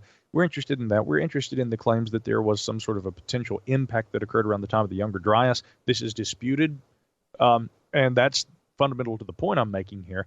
Within the archaeological community, there are good scientists who believe that there is hard evidence that supports the idea that there was a comet impact that occurred around 13,000 years ago. Mm-hmm. Now, there are people in the more what you might call fringe or pseudo-archaeology community that like this idea too, because it kind of bolsters some of their existing theories. But what's interesting is that the hard archaeologists, the hard scientists who are out there working on this, I mean, there are people in the community who say, yeah, there's good evidence for this. And then there is that contingency within their same community who are like, no, you guys are idiots, you're fringe, you're crazy. And they do the same thing to each other within the archaeology community. Right. So whether it's politics, whether it's science, scientists going back and forth against each other within science, not even going after people they call pseudoscientists, although they call their colleagues scientists when they disagree like this. You see, this is something fundamental to human nature. Old ideas die hard. They do, Jimmy. And we have a hard time, and when we are confronted with new information, people tend to cling to and defend the argument that they are most comfortable with. But the thing is that good science has to account for the fact and the likelihood, the inevitability that new information eventually will be presented that will uproot many old theories. A good theory is one that can withstand the test of time. It can predict a wide range of phenomena. It can do so simply, and it has an almost invariable ability to predict a number of things. Right now, a good example of a good theory would probably be relativity theory that Einstein proposed, but it even has little holes in it. And maybe with time, it will be replaced with a better theory.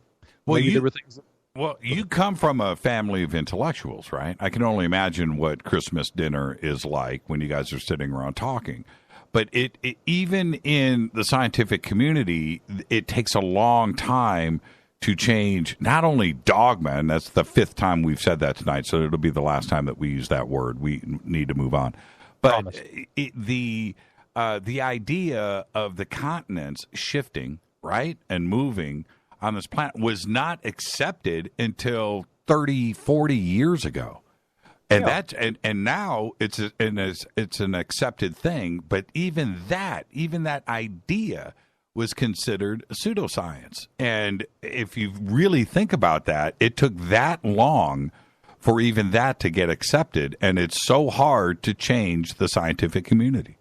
Well, certainly, yeah. Plate tectonics, of course, is the predominant theory, but there were other ideas that were competing at that time. One had been the idea that there was a polar shift that could have occurred, and that if such a polar shift had occurred, then maybe something like Antarctica, which presently resides at the South Pole, that maybe at a time in the ancient past it was not always at that southerly position, and that maybe it could have actually been, rather than an ice-covered continent, a lush green oasis. Maybe that was the fabled Atlantis. And you see, that kind of an idea, which was dominant throughout literature in decades well before our own, and even probably into the last, not the last century, but the century before that, 19th century. A lot of those kind of ideas, many would maintain, have influenced the Graham Hancocks and the people of today who try to maintain that there's some sort of a lost civilization. But here's the thing.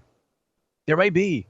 I would maintain that there have been enough cataclysms and enough violent and upheaval, enough upheaval in the ancient past, enough earth changes that have occurred that, I mean, there is a good chance that there was an awful lot that was lost. We talk about things like the Solutrean hypothesis, the idea that people from Europe were coming over to America maybe 17, maybe as much as 22,000 years ago. There are people in the modern archaeological establishment, they are not comfortable with that idea, and many would even go so far as to say it's racist because it supposes that, Europeans were coming across, although they wouldn't have, been white settlers. Right. So, and it's so sad that, people will disallow that idea because they're afraid that some will interpret it as being something that props up a certain ideology or a political belief. We just need to look at the science, and in likelihood, ancient North America was probably being populated by a variety of people who had watercraft from different parts of the world. There is a likelihood, I think, too, that there was some cataclysmic event that may have erased some of the evidence of that. And I think that there are certainly mysteries of the ancient world. I don't know if there was a mother civilization, an ancient super civilization, a technological super civilization at that. But I absolutely believe, I'll even say, Jimmy, okay, this coming from a skeptic, I believe that there are things about the ancient past that we may never know, and with some luck we may find at least some iota of these ancient remembrances, things about the ancient past that are indeed truly mysterious today. See, I've influenced Micah Hanks. That's all I've got to say right there. Fade to Black, our guest tonight, Micah Hanks, the skeptical thinker. When we come back, we're going to go through the list. And no hints, but we're going to go through that next. It's Fade to Black on the Game Changer Network and KGRA the Planet. More with Micah right after this short break. Stay with us.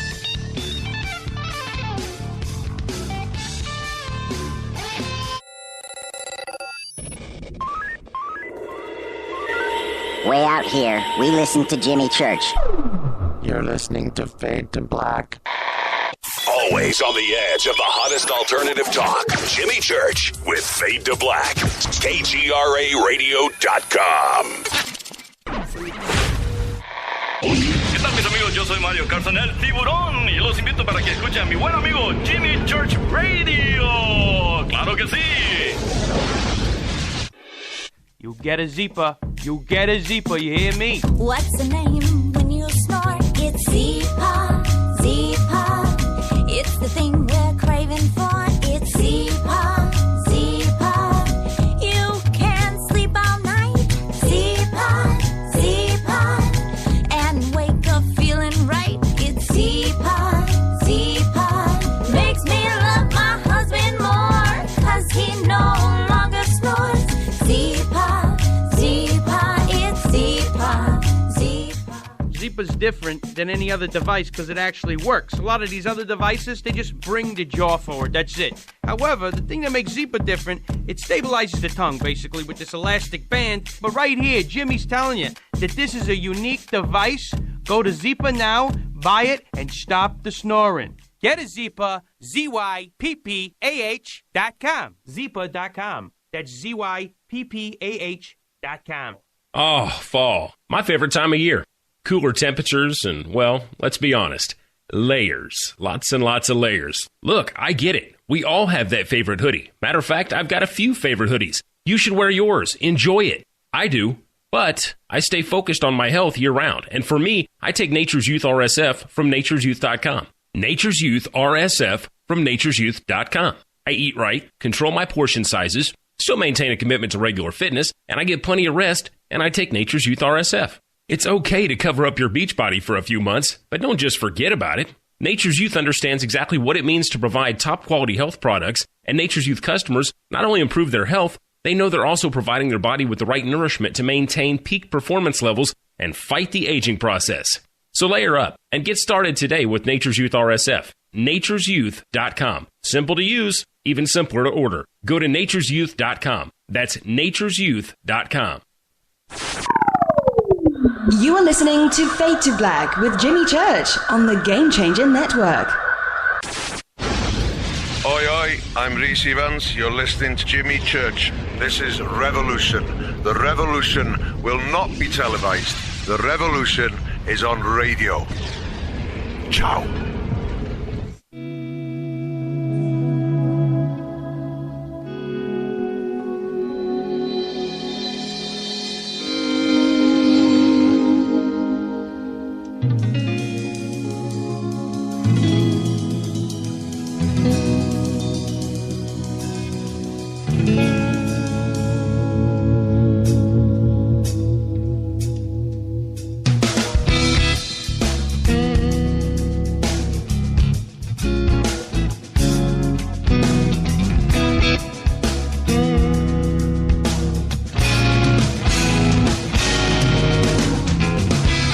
Back, Fade to Black. Our guest tonight, Micah Hanks, writer, podcaster, researcher, radio host, documentarian, author.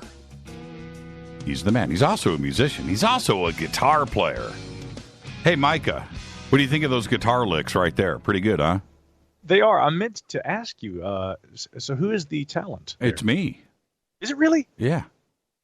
See, I wanted to ask you that because I play the guitar on my theme song on my show, too, and I've listened to Fade to Black comeback music for years now and always wondered, is that Jimmy? Yeah. Yeah. Are you impressed? You wish you could play like that, don't you? Well, you and I have yet to actually sit down. Okay. No, that's not me, man. It's a guy named Doug Aldrich. So. Well, see, I actually do play guitar on my comeback music. I do on a couple of the commercials there. So let's talk about UFOs, but before we do, and I've got the list here, and we're going to go down some fringe subjects here. But before we get to UFOs, have you seen something in the sky that you can explain that you thought possibly is them?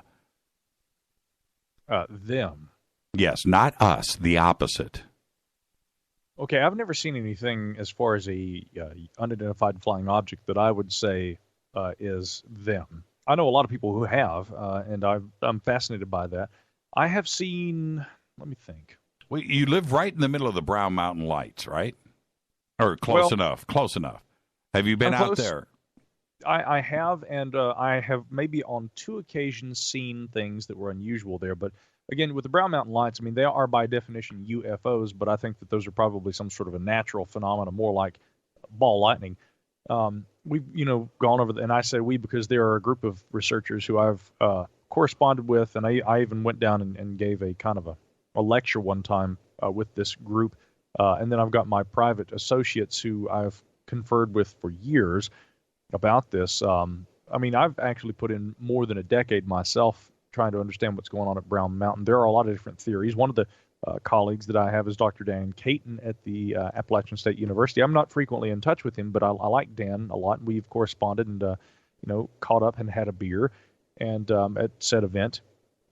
He, I think, also uber skeptic, but he's like, okay, something's going on. And just this year, talking about some of the highlights of 2016 here, Jimmy, just this year there was a photo that actually was captured, the same object, 2 different angles from different parts of the mountain that seems to show a luminous object hovering over Brown Mountain. Now, there are Charles Braswell's a photographer from down in Charlotte that I've known for years. He thinks that some of these things are actually alien craft. Ed Spear is a retired geologist friend of mine down the mountain a little ways, and he says, I think that it's all just people looking essentially at things and misidentifying things. And I said, what do you think, Ed? He says, blue ghost fireflies, for instance. People might see a blue ghost firefly whiz by, and they think it's an object much further away. But then we have these objects that are actually caught on film. And a couple of friends of mine, former Bell Laboratory scientists, Bill Fox and Bob Ashmore, they come down every couple of years and they vacation down here in the mountains and hike around a lot when their wives will let them get away and come down and do that. And the rest of the time they have to come with them and they take them shopping. But when the guys can get down and do their hiking thing, they love to go down there to Brown Mountain. And so I'll usually go down and meet up with them and we'll take our cameras. I've even dragged my great big Celestron telescope down there hoping that these things will show up. And no, I've never really had a good up close and personal encounter with the Brown Mountain Lights. On 2 occasions, I've seen something that I thought might have been one, but I've seen plenty of photos, Jimmy. And I mean, Bill and Bob have taken photos. I've seen photos taken by Charles Braswell.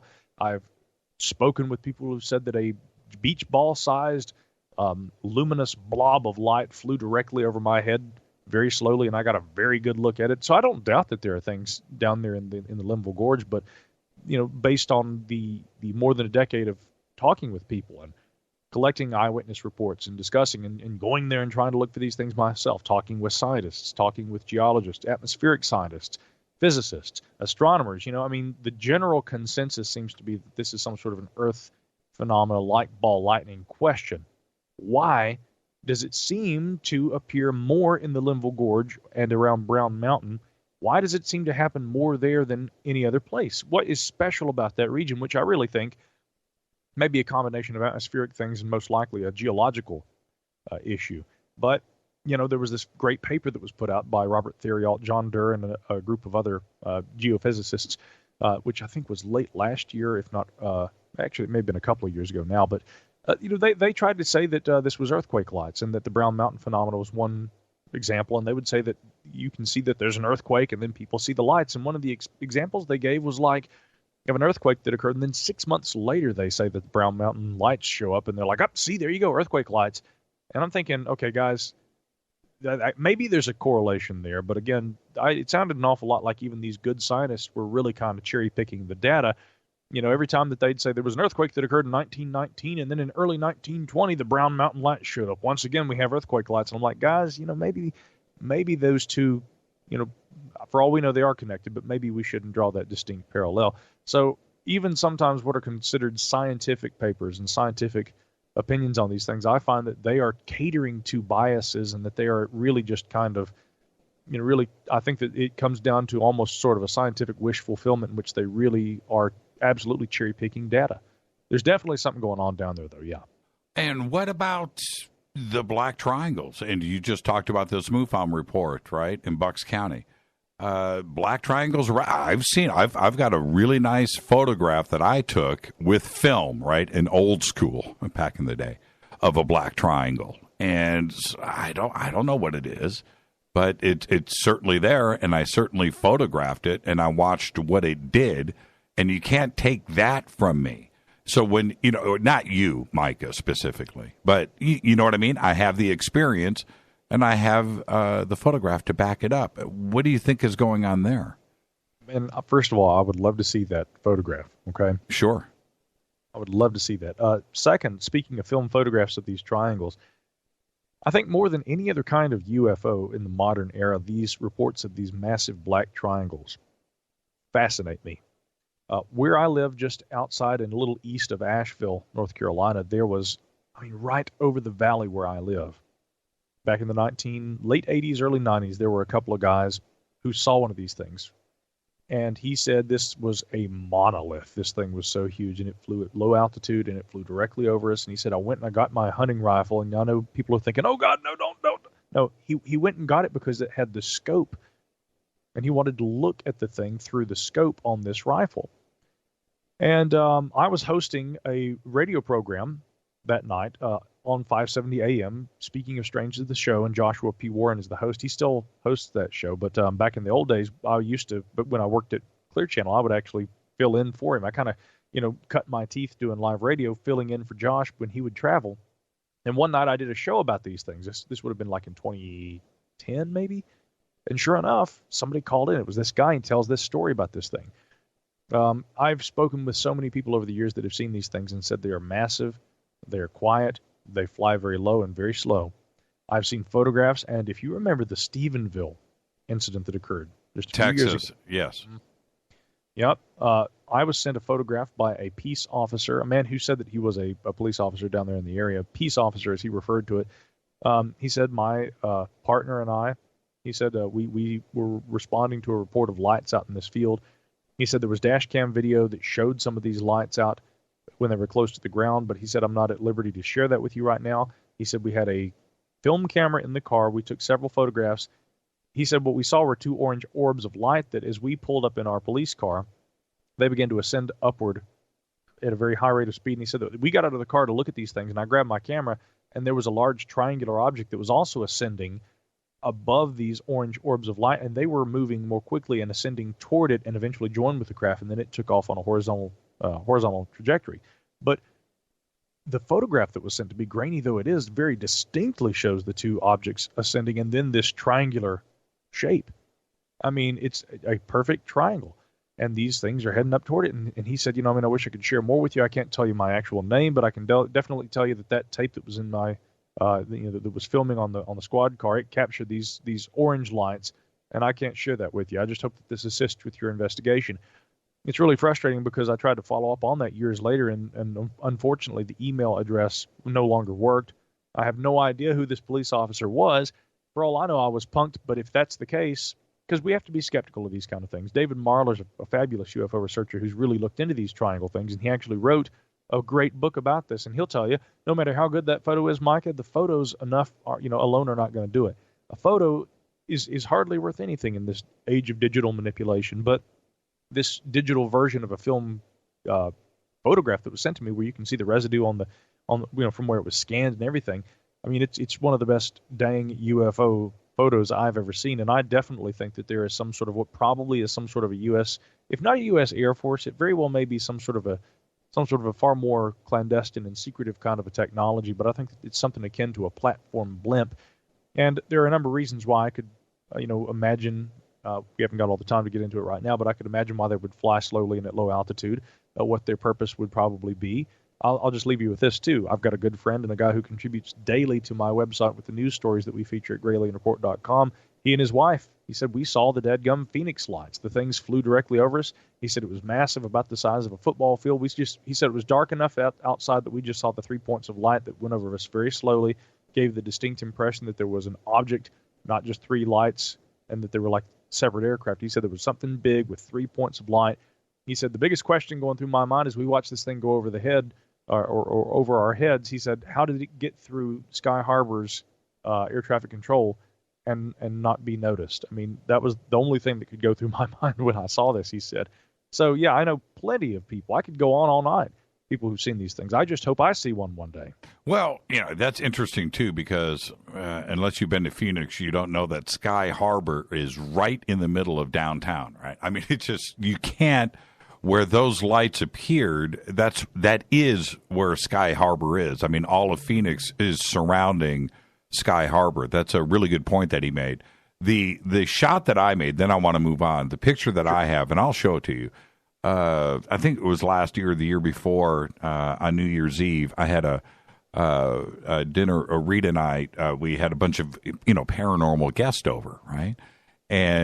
And the photograph comes up, so I run and I get it, and I pass it around the table.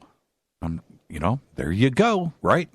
Kodak film, printed at the 60-minute film place, and you can hold it in your hand. I have the negatives to it, as well, and I pass it around the table, and I can't explain it. It is what it is, and all. I grabbed this picture. I'm going to tell the 15-second version of the story. Monterey, California, on the coast with friends. Saw this. One of my friends saw this black dot moving through the clouds, and it was one of those throwaway cameras, and I spin it up, and I snapped the picture. It's like 1995 is when I took it, and then it turned and went up into the sky. It was like 3:00 in the afternoon and disappeared. That was it. I only saw this thing for a couple of seconds, and then it was gone. So anyway, months go by. I finally go and develop like 20 rolls of film, and that's when I found this picture of this cloud. I'm like, why did I take a picture of a cloud? I had forgotten about it, Micah. Forgot that I took the picture. Forgot about everything. And I went and put my jeweler's loop on it. I saw the little black speck, and that's when I looked. And what I didn't know that I had photographed at the time, because it was just a black dot shooting across the sky really fast, was this black triangle, black pyramid, at 60,000 feet. I still can't explain it. It doesn't have wings. It is bizarre. And you look at this picture, and you're just going to go, holy crap, I don't know what that is. I don't know. By the way, folks at home, be sure and go ahead and take a shot. Jimmy just said the P word. So, now, moving on. Next subject. Ghosts. Ghosts. Have you seen a ghost? Well, a very wise man once said, if you have ghosts, you have everything. And I've never seen a ghost, but I certainly am interested in that subject. I'll tell you this. Once again, just like triangles, I've spoken with people, countless individuals over the years who have said, I woke up in the middle of the night, there was something standing at the foot of my bed. Sometimes it's not a something. Sometimes they say it was a very clear image of a person. They weren't translucent or glowing. I mean, they looked just like a human being standing there, and my initial reaction was somebody's broken into the room. The idea of an apparitional form, though, I do think that sometimes we have married ourselves to the idea that a ghost is without question, spirit of a dead person or some part of the soul that exists apart from the body. And I do think that a lot of that kind of has its underpinnings in anthropological traditions that go way back that involve ancestor worship and things like this. I think that we could maybe make a case that to scientifically understand what a ghost is, we may have to, and I know a lot of people aren't comfortable with this because they see the idea of something like a ghost as being evidence of the afterlife, which is inherently comforting. The modern skeptic would end it right there and say that's why people believe in ghosts, and there's nothing to see here because it defies every law of conservation of energy or thermodynamics or anything else that you want to try and apply physics to. But as far as I see ghosts, I would look at this as being something a little different maybe. And I think that there's a case to be made for why they could be something different. Stephen Hawking did say, of course, in A Brief History of Time that, and many have said this too, when we're talking about the thermodynamic arrow of time, this has nothing to do with thermodynamics itself and actually, how energy can be maintained in a system or anything. This has to do with memory. Stephen Hawking talks about the fact that we don't remember the future. We remember the past.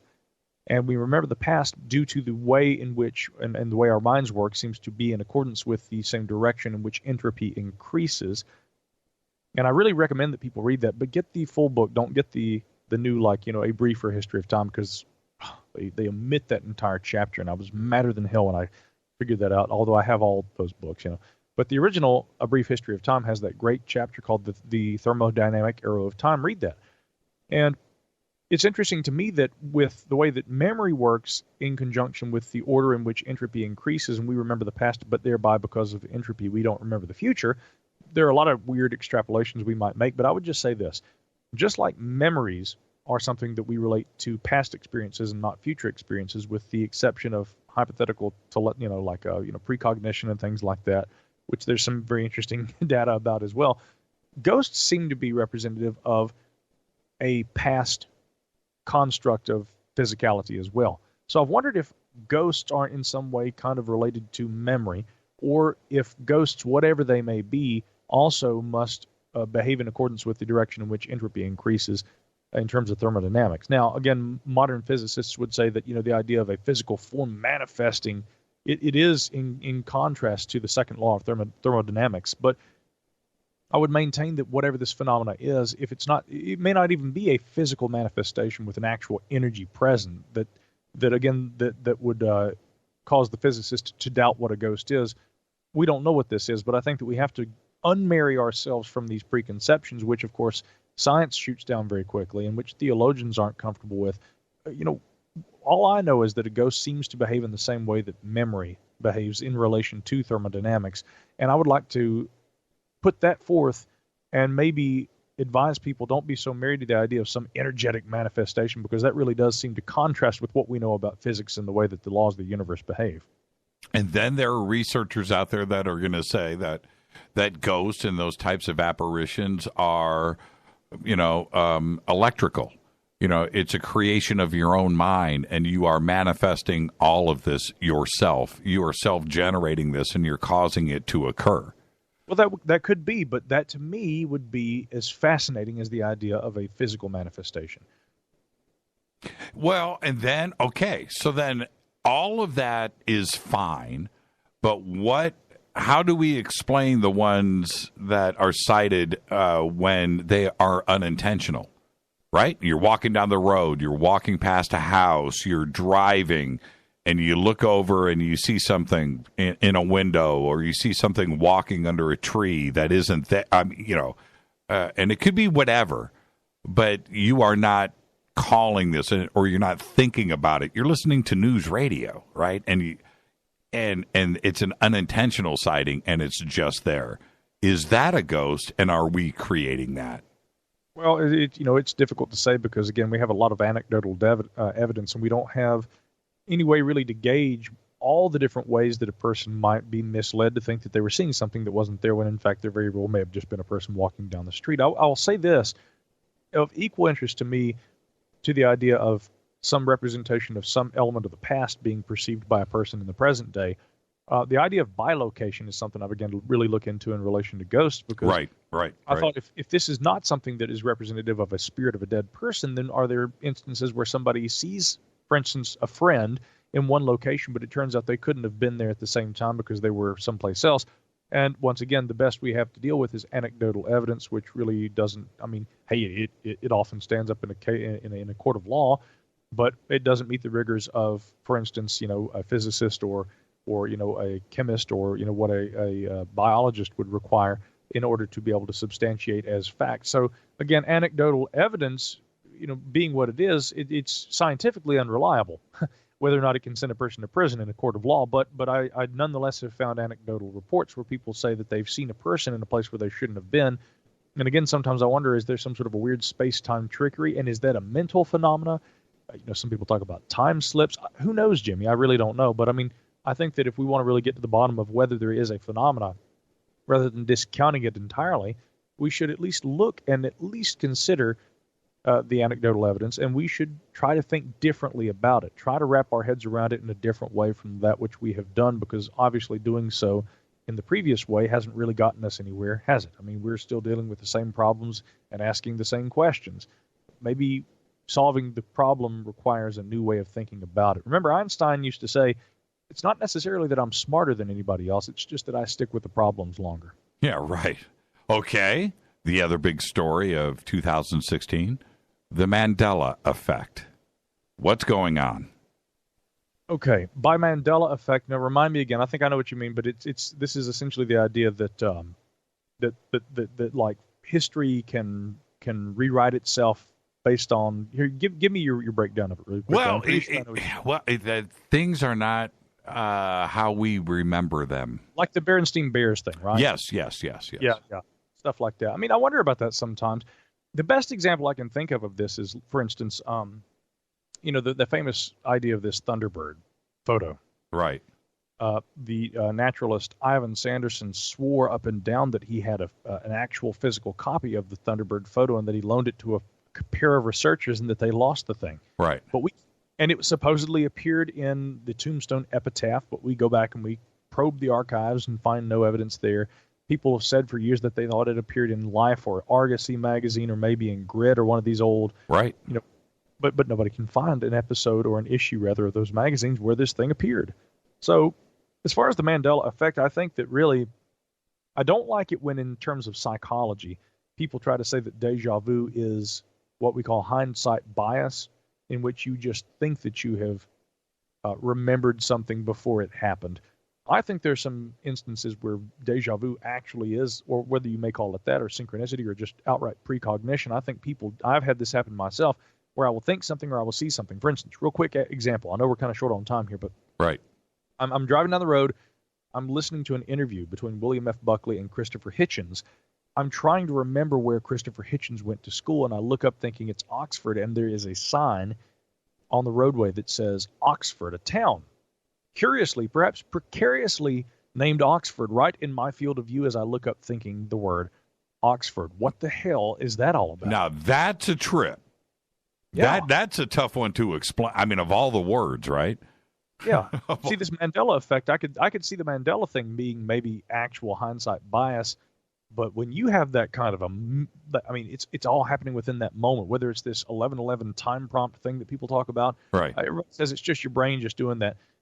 You tell me why I'm thinking of the word Oxford, and I look up and I see a sign that the minute it is in my mind, I see it with my eyes, and I'm just thinking, holy hell. That kind of thing happens all the time. Right. That's a good one. Well, okay. How many people were in JFK's limousine when he was shot? Oh, boy. Pop quiz. Let's see here. Okay. Connolly and his wife. No. Let's see here. The driver. Or was his wife in the... Okay, see? There you go. And we had, of course, Jackie and John. But then there was the serviceman that was on the back of the vehicle too, right? Or was he only on the back of the vehicle once Kennedy's brains were conveniently there as well. I'm asking you. I'm trying to remember. See, well, okay. Think about that. But it's the Mandela effect. Okay, I'll give you one. I mean, I've got a whole list here, and we're not going to spend the rest of the show on this, but it's just interesting. The original shuttle disaster, was it in 1985 or 1986? I believe that was in 1986, right? That was the year my brother was born. I'm asking you. Be sure. I'm better at the rock and roll trivia. Okay. I don't have any Mandela effect rock and roll trivia, but that would be a good one. Okay, let's take a break right here. We're going to continue going down the list, but and don't go and Google, okay, how many people were in the JFK car, Micah. Don't do that. You remember the last time I was on the show, they accused us of Googling. We're so good at this. And we still got our asses kicked. I do remember that. This is no, we did good. Oh, we did good. I think it was even. I think we tied. This is Fade to Black. Our guest, Micah Hanks. Stay with us. Hi, everybody. This is Rob Halford, the Metal God, on JimmyChurchRadio.com. KGRA Radio. Intelligent Talk. You've probably heard about all the great benefits of goat milk soap, but did you know some companies take shortcuts? At Old New England Soap, we make our organic goat's milk soap using 36% goat's milk. That's 17% more than most others. Our bars are larger, so they last longer, producing lots of lather packed with vitamins. And our soap is a natural moisturizer that smooths dry and damaged skin. Order online at oldnesoap.com. That's oldnesoap.com. You've tried the rest. Now try the best. oldnesoap.com. Water-based soaps on supermarket shelves use harsh chemical acids to break down dead skin cells. And that's just not good for you. At Old New England Soap, our soaps are made without chemical ingredients, contain no alcohol or petroleum products, and use 85% organic materials and carry the USDA's organic certification. Try some today. Go to oldnesoap.com. That's oldnesoap.com. oldnesoap.com. So, you love talk radio? Then you'll love TalkStreamLive.com. TalkStream Live is always on, 24/7, with the best streaming talk shows. Find your favorite talkers and discover some new ones. It's free, readily available online or on the smartphone or tablet. Finding your favorite talk shows all in one place has gotten a whole lot easier. Just go to TalkStreamLive.com. Be sure to download the free apps from Google Play or the iTunes App Store. If you have sciatica, then you know all about the crippling pain that travels from your lower back down your leg when a spasm occurs. It's brutal. In fact, it's enough to take your breath away. Dr. Zhang's Sciatica Nerve Cream helps relieve persistent, shooting pains associated with the sciatic nerve in the lower back and legs. This natural, homeopathic cream contains the most potent ingredients to soothe even the most excruciating pain associated with sciatica. Stop the pain now. Ask for Dr. Zhang's Sciatica Nerve Cream at your local health food store or go online to trasknutrition.com. Would you like relief from muscle pain, headaches, and discomfort to sleep better, have more energy during the day, and just feel naturally amazing? Fibromalic can help. Its blend of malic acid and magnesium can provide pain relief and comfort for those who experience fibromyalgia. It helps your body absorb more oxygen, and it works quickly for a significant reduction in pain within 48 hours, all without a prescription. Ask for Fibromalic at health and vitamin shops or shop fibromalic.com. Did you know that when you're on the road with limited data or Wi-Fi available, you can still listen to every minute of Fade to Black by just calling 605-562-4482. No smartphone, app, or internet needed. It saves your data plan and no extra cost if you have unlimited minutes. Just call 605-562-4482. You can listen to me, Jimmy Church, on any phone, anytime, anywhere. Go Beckley Tappy.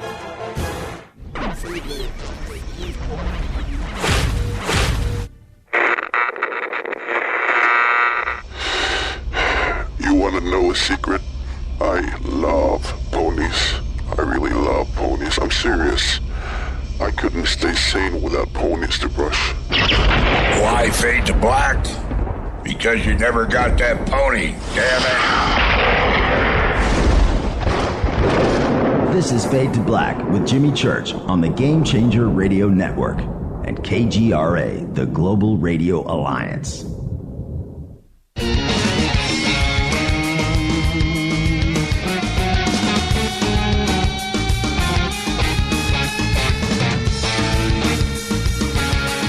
All right, welcome back. Fade to Black. Our guest tonight, Micah Hanks, the skeptical thinker. Yeah, he's a writer, podcaster, researcher, author, done everything. You know, you haven't done the Hollywood blockbuster film yet, though, Micah. Do you have an agent? Are you writing a screenplay? No, I intend to be the actor. Oh, okay. There you go. So that's next on the list. You want to take some phone calls as we go through this list? But of course. Let's do it. 323-825-5045, opening up the phones. Would you like to speak with Micah Hanks? It's kind of funny, man. 10 days left to the year? Doesn't feel like it, does it? Where did the year go? But, you and I kicked it off together out there in Big Bear Lake, and that's part of the reason why this is so special.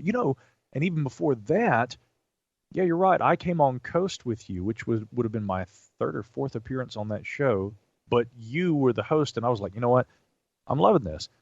So around the holidays, it's kind of a thing where you and I tend to get together, and so we brought the year in together, and now we're seeing it off, and it's very appropriate. Because, folks at home, you've probably looked at our Facebook pages, and you've seen on my Twitter feed, and you've seen pictures of Jimmy and I drinking martinis together. Yep, it's true. I like this guy. He's a good one. And Jimmy, any chance to get to catch up and talk with you, you're one of the most genuine, down-to-earth people. I always thought, he's just like that when he's on the air. But then I meet him in person, spend a weekend with him. No, this guy is exactly how you hear, and that's what I love about you, Jimmy. So don't ever change. You know what's funny? You know when you get to know somebody, Denny's at 3 o'clock in the morning after you close a bar. That's when you get to know somebody. Let's go to the phone. We're going through the snow, and he's like, come on, guys, Denny's, we're going to do this, all right? Everybody, come on, here we go. We're going to do it? Yeah? All right, go back, Lee Chappie. Yeah, we turned the car around. Hi, you're live on Fade to Black. Say hi to Micah Hanks. Hello? You're live right now. Oh, awesome. I'm in Burbank, too, Jimmy. I have a question about remote viewing. Do you believe in that, sir? That's a good question. Okay, for those in the audience who aren't familiar with Major Ed Dane, a lot of people over the years have claimed that they have been able to utilize some psychic facility of the mind to be able to see other places, perhaps other times, maybe even distant star systems and planets. Do I believe in that? I don't know how it would actually happen, but I have to say that let me give you, I don't know if this is exactly remote viewing, but I'll give you a really good example of something similar that I had personally happen recently, and I think that this might be a better answer for the question. Okay, so my good friend Tiffany Mack, who I think she's still listening right now, she was messaging me a second ago, and she said she'd had a question about why Jimmy was saying I believed in the flat Earth, but Tiffany is a very good friend and a research affiliate of mine, and one of the projects that we've recently begun to undertake is this sort of kind of almost like a remote viewing kind of a thing. And so to help calm me down, because I was stressed out about something the other day, and she gets me on the phone and I'm just rambling and she says, hold on here, let's try this. Okay. And this has nothing to do with you right now. I'm going to project an image about something, about somebody else. I want you to tell me what you see. And so, now granted, being a good friend, I took her seriously, and she projects the image, and I sat down in the floor in my house. And I actually literally, in the dorkiest way you can imagine, I sat down cross-legged and I closed my eyes and I assumed like a meditative posture to try and emphasize. And the first thing that pops into my mind, I see a pair of gingerbread men. And then I see a warm fire. And now my friend Tiffany has a real affinity for mantises, praying mantises. So the next thing I see is a praying mantis. Oh, she's listening. She just said, I'm here. Okay, so she's listening. And then the fourth thing I saw was like an A-frame house with a yellowish color and then red lined eaves. And so I thought this is going to sound really stupid. Here it is, the holidays, and so naturally I'm thinking gingerbread men and silly stuff.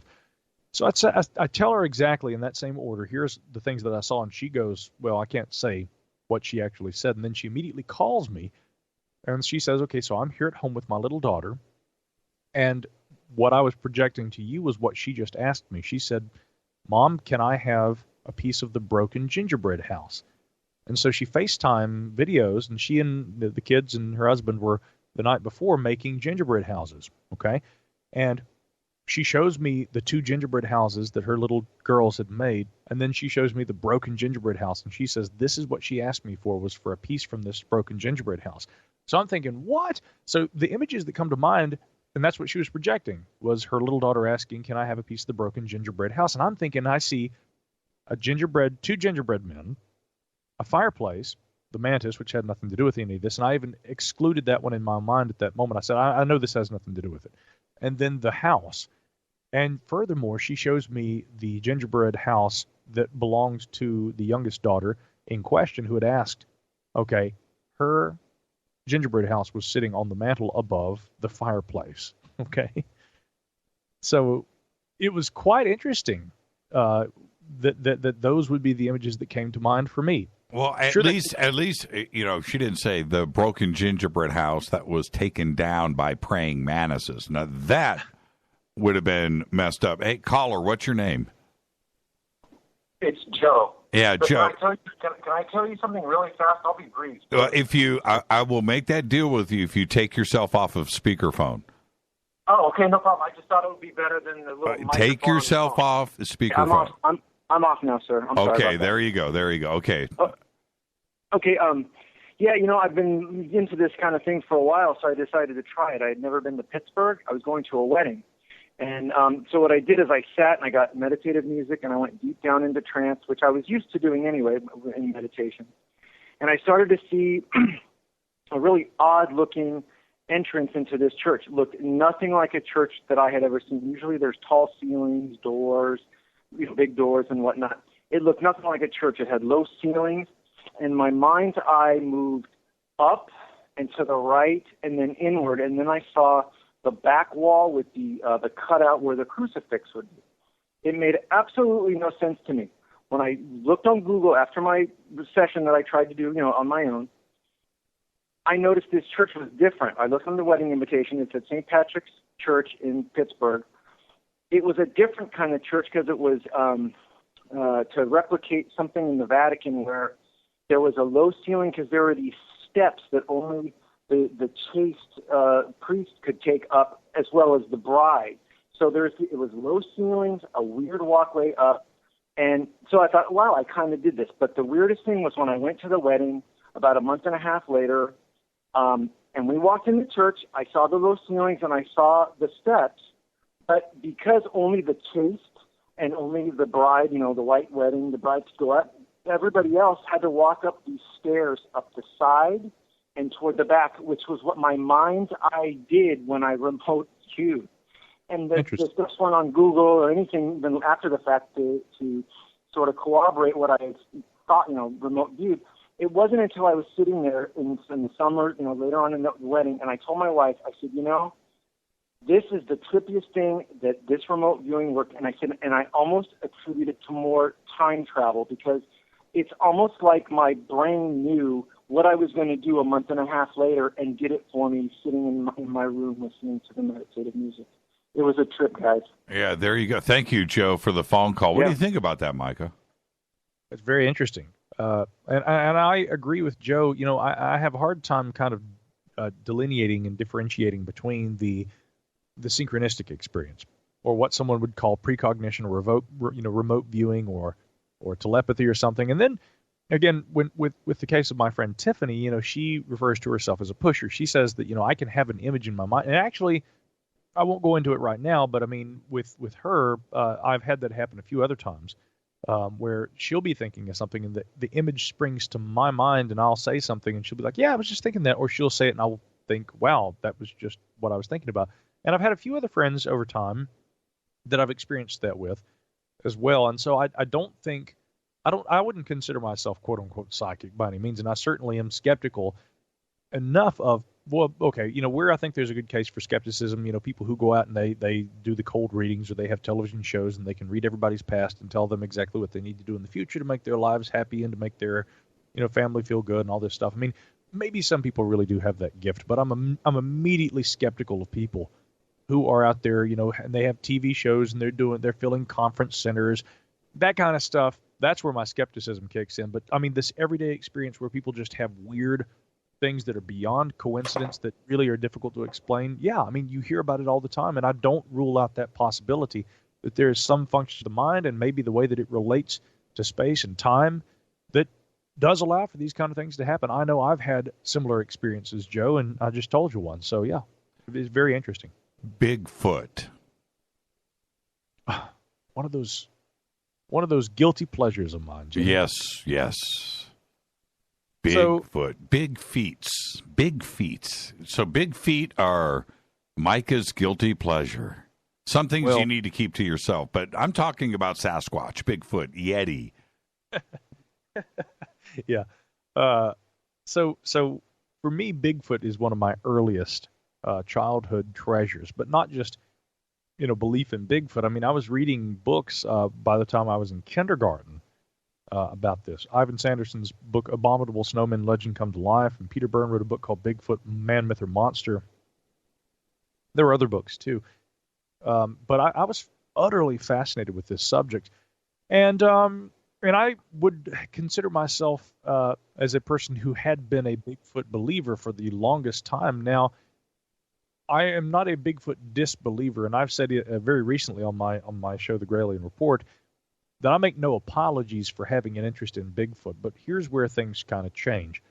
With so much anecdotal evidence for these things and so many people and all these technologies at our disposal today, I'm kind of amazed that we don't have any better evidence for the existence of Bigfoot.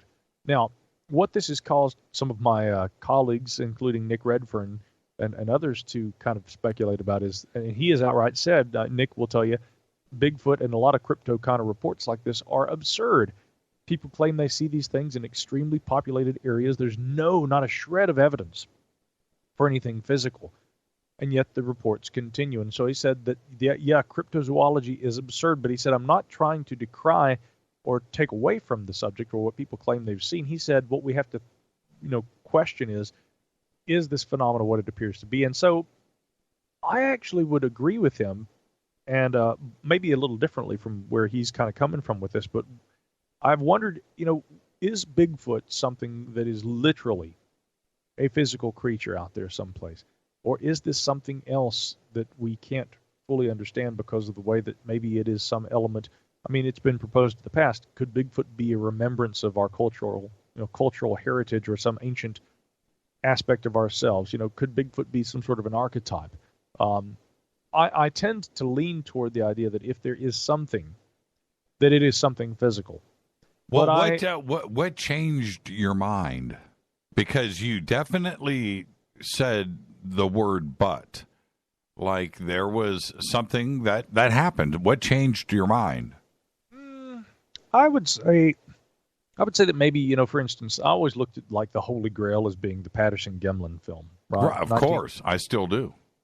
And I would maintain, I was telling my friend Jason Pentrail recently while we were doing some research in Raleigh, North Carolina, I said, there's something about that film that to me still looks really, really good. But let's look at the facts, though. We can't prove the date nor the film lab where the actual film was developed. What we do know is that Roger Patterson had the camera with him because he was hoping to make a film of Bigfoot. Sure. Around that time. There's so many ways to shoot that film down, but this is, and I'm not a Bigfoot guy, okay, Micah, and everybody on this show knows where I'm coming from. All right, I'm not on that side of the fence. But the problem that I have in my skepticism, or my neutrality, I should say, on Bigfoot, because I want to believe, but is that friggin' Patterson film. It's my eyeballs. My eyeballs say that film is genuine. And if ufology had something in its arsenal like the Patterson film, it would be done deal, game over.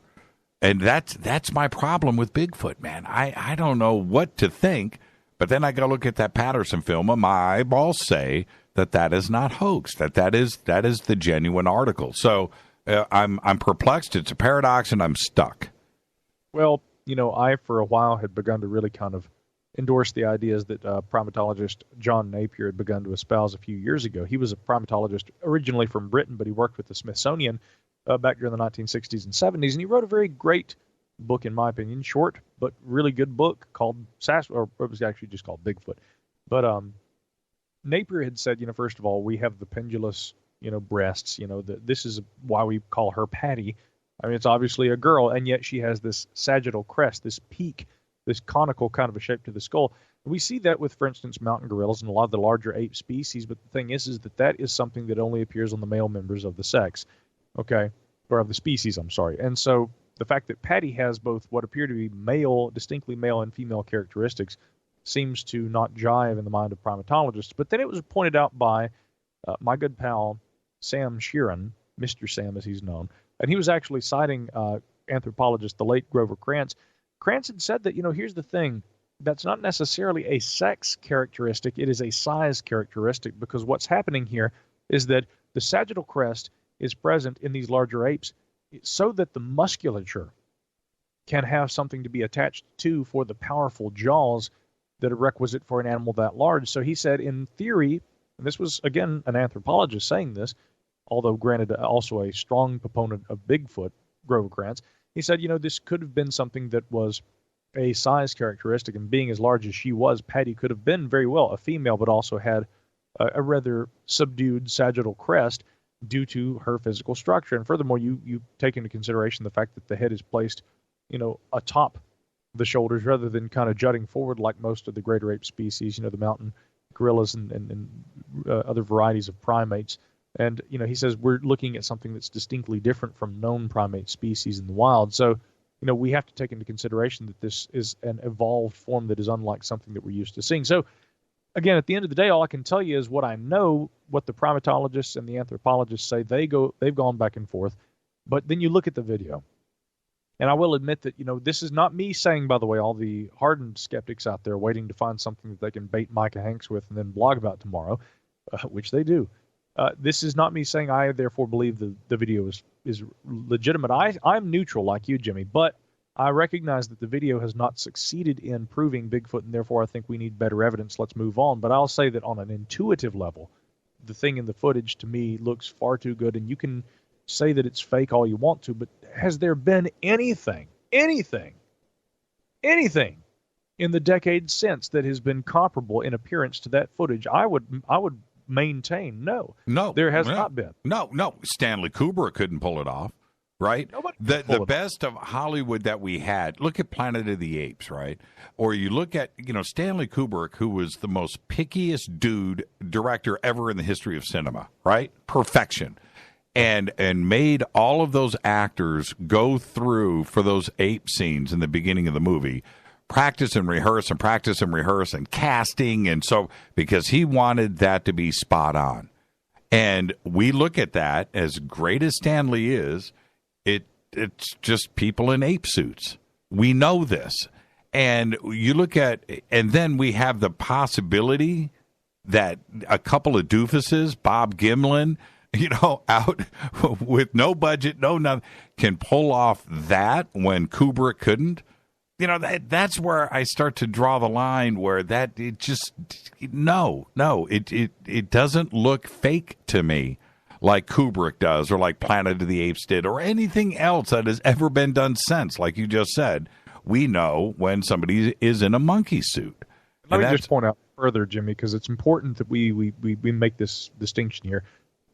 I'll say that video looks good and that nobody's managed to do anything that looks as good in the years since. And then, of course, people are sitting there rolling their eyes going, and here's Jimmy talking about Planet of the Apes. That looked good. But the thing is that Patterson didn't have that kind of funding. Right. He wasn't on a Hollywood soundstage as far as we know. But that's part of the problem, too. Coming back to the skeptical side, we don't know anything about. We know what he said, which he said that the film was developed over the weekend in a private lab, but we can't find evidence that the private lab existed, and we cannot directly correlate that film and its production with the lab that would have had to have existed in order to develop the film for them to be able to have it the following Monday when they had it with them when they appeared on a radio program talking about this. So, there are enough problems, and here's what's funny. The skeptics will try and say stories like, well, they bought the book from a guy named Phil Morris, who was a costume maker in Charlotte, North Carolina, but they augmented it in that they used portions of horsehide to create the arm extensions so that it had longer looking arms. Right. And they pieced this. And here's what's funny is, despite the fact that Phil Morris supposedly supplied the suit, and he says to this day, that guy's still in business, he's still in Charlotte, North Carolina, still says that Roger Patterson bought the suit from him. The guy who they said wore it, and this, when I say they, Greg Long and Cal Korff wrote a book about this years ago. The guy, Bob Hieronymus, not the radio host, but the retired Pepsi-Cola bottler from Yakima, Washington, he said that he wore the suit, it was made of horsehide, and it stunk. Now, that doesn't sound like a costume that was bought from Phil Morris in Charlotte, and hence why the authors said that, well, part of the suit was horsehide, and part of the suit was the costume that Phil Morris provided. Again, the skeptical narratives that have been offered over the years do not match. They end up having to kind of confabulate and to try and do this weird mishmash of stories where the guy who wore the suit said it was horsehide and it stunk, but the guy who bought the suit supposedly bought it from Phil Morris, who says he sold the suit to the guy. So which story's true? See, the thing is that there's enough dirt on the film, and I actually credit the good cryptozoologists like Peter Byrne and others who have asked those hard questions. The late Mark Travinsky did the same thing. The cryptozoologist guys are the ones who have cast the most doubt on the film, and they knew they were by asking the right questions. The skeptics can't seem to get their story straight. So, this is a great example, whether or not you believe in Bigfoot or whether that film is proof of it. This is a great example of how, once again, these ideologies come into play, and you have to be very careful of the narrative that is being spun, whether it be by believers or skeptics. In this case, the believers did a better job debunking the Patterson film, which, real or not, it has not proven, it has not ended the debate about Bigfoot. So I just say move on. And the other thing with the skeptics out there and the debunkers on this that have said that, oh, man, one of my computers just went down. Okay, anyway. That was the government doing that. Oh, man, I just can't believe this. Is the glove aspect, right? That there were gloves, there were spoons, there were seams, there were zippers. And I look at that, and there was no inconsistencies anywhere on the body where it would look like there were gloves or there was boots or there were zippers, there was a belt, there was a hat, there was a helmet. I don't see any of that in the Patterson film. And I'm looking for it, right? There we go. Computers are shutting down one by one. Great. Man. I don't know what's going on, but at least it's not affecting the show. I run the show with 5 computers, right? But the one that is tweeting, right, is acting up. It's funny. It's just right in front of me. So, okay, next subject really quick before the break is Mothman. Okay, well, this one's a little more interesting because whereas I think that with Bigfoot there's something of more substance to talk about, Mothman, I came into this like a lot of wide-eyed Forteans looking at this going, wow, there was some sort of a creature. You have to, and that's a great book, by the way. I recommend that people, if you've not read The Mothman Prophecies by John Keel, it's well worth reading, but he also wrote a book called, right around that time, called Strange Creatures from Time and Space, which was just kind of more of this kind of, just collection of weird things seen throughout parts of the United States. There was a later version of that book that was re-released under a different publisher. And this kind of thing happens often, where the copyright expires or isn't renewed on a certain book. And so a copyright, a book with an expired copyright sometimes is picked up by another publisher. There are other circumstances. Sometimes, somebody will buy the rights outright so that they can republish a book. Anyway, the book, Strange Creatures from Time and Space, was republished by John Keel years later under a different title. Well, he didn't publish it. It was published by a different publisher and under the title, The Complete Guide to Mysterious Beings. But it wasn't just the same old book. John updated the book, and he provided a lot of updated new material that was republished in the 1990s. So it was kind of an updated and expanded edition of the original. And in that book, he so much as says that, it became obvious to us during the Mothman investigation that there were a variety of things that were being seen in that area at that time, and that perhaps yours truly and a number of other researchers had kind of erroneously interpreted or maybe kind of crafted this narrative involving this so-called Mothman thing. He said there were some large birds that were seen.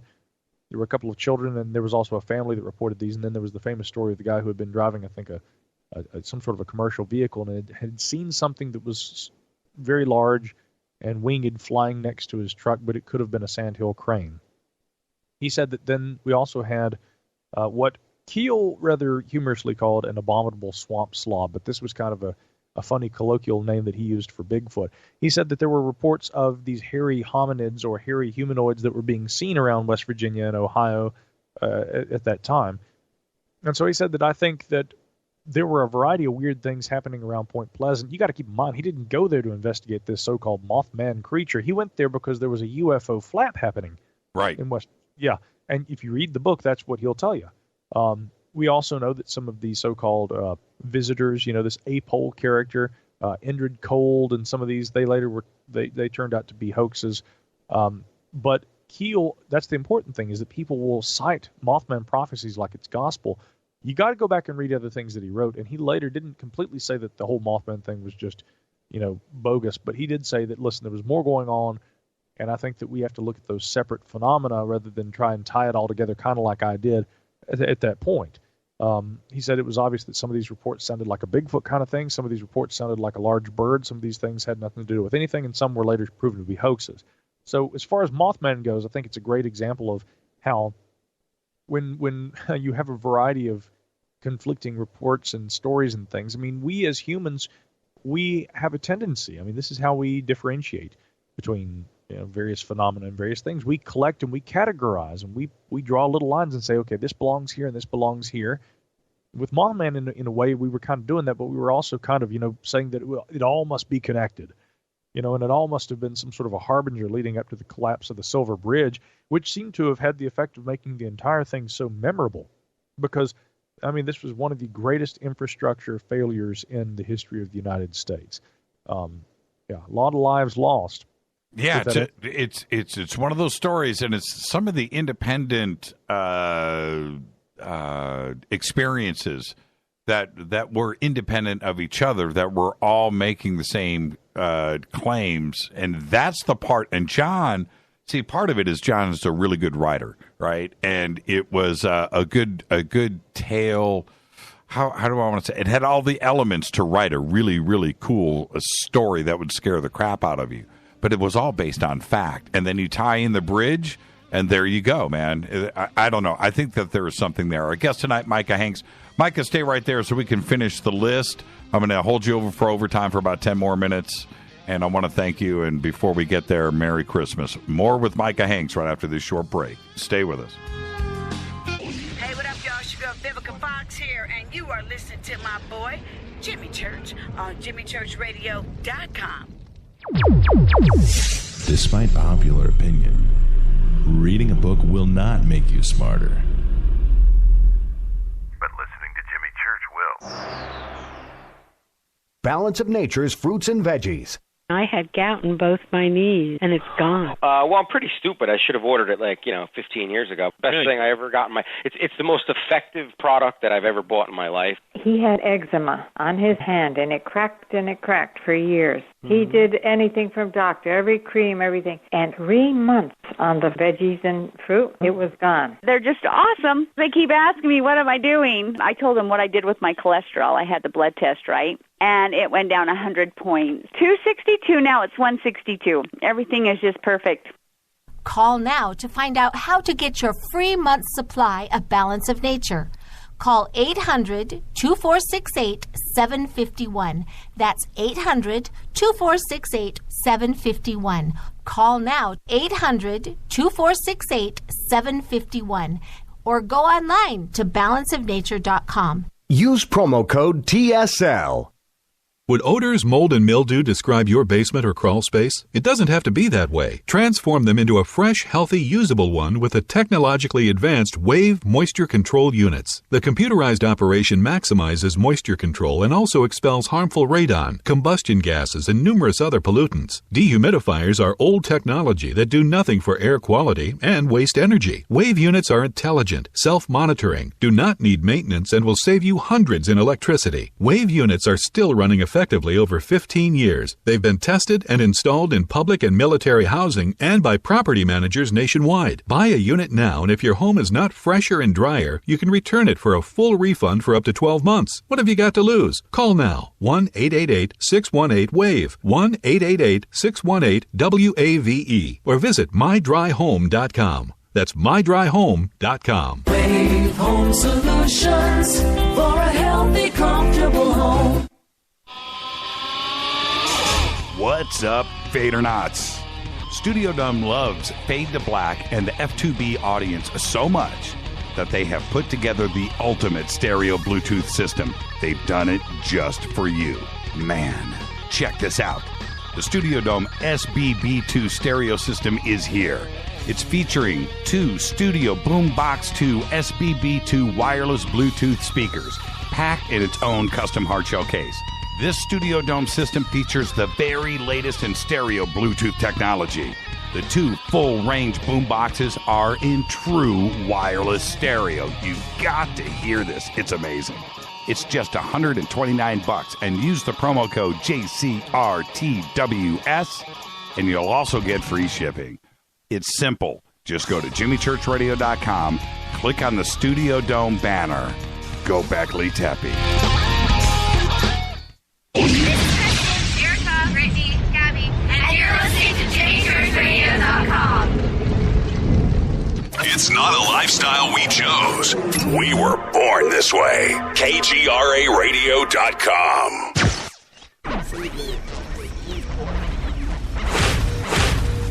This is KJCR at JimmyChurchRadio.com.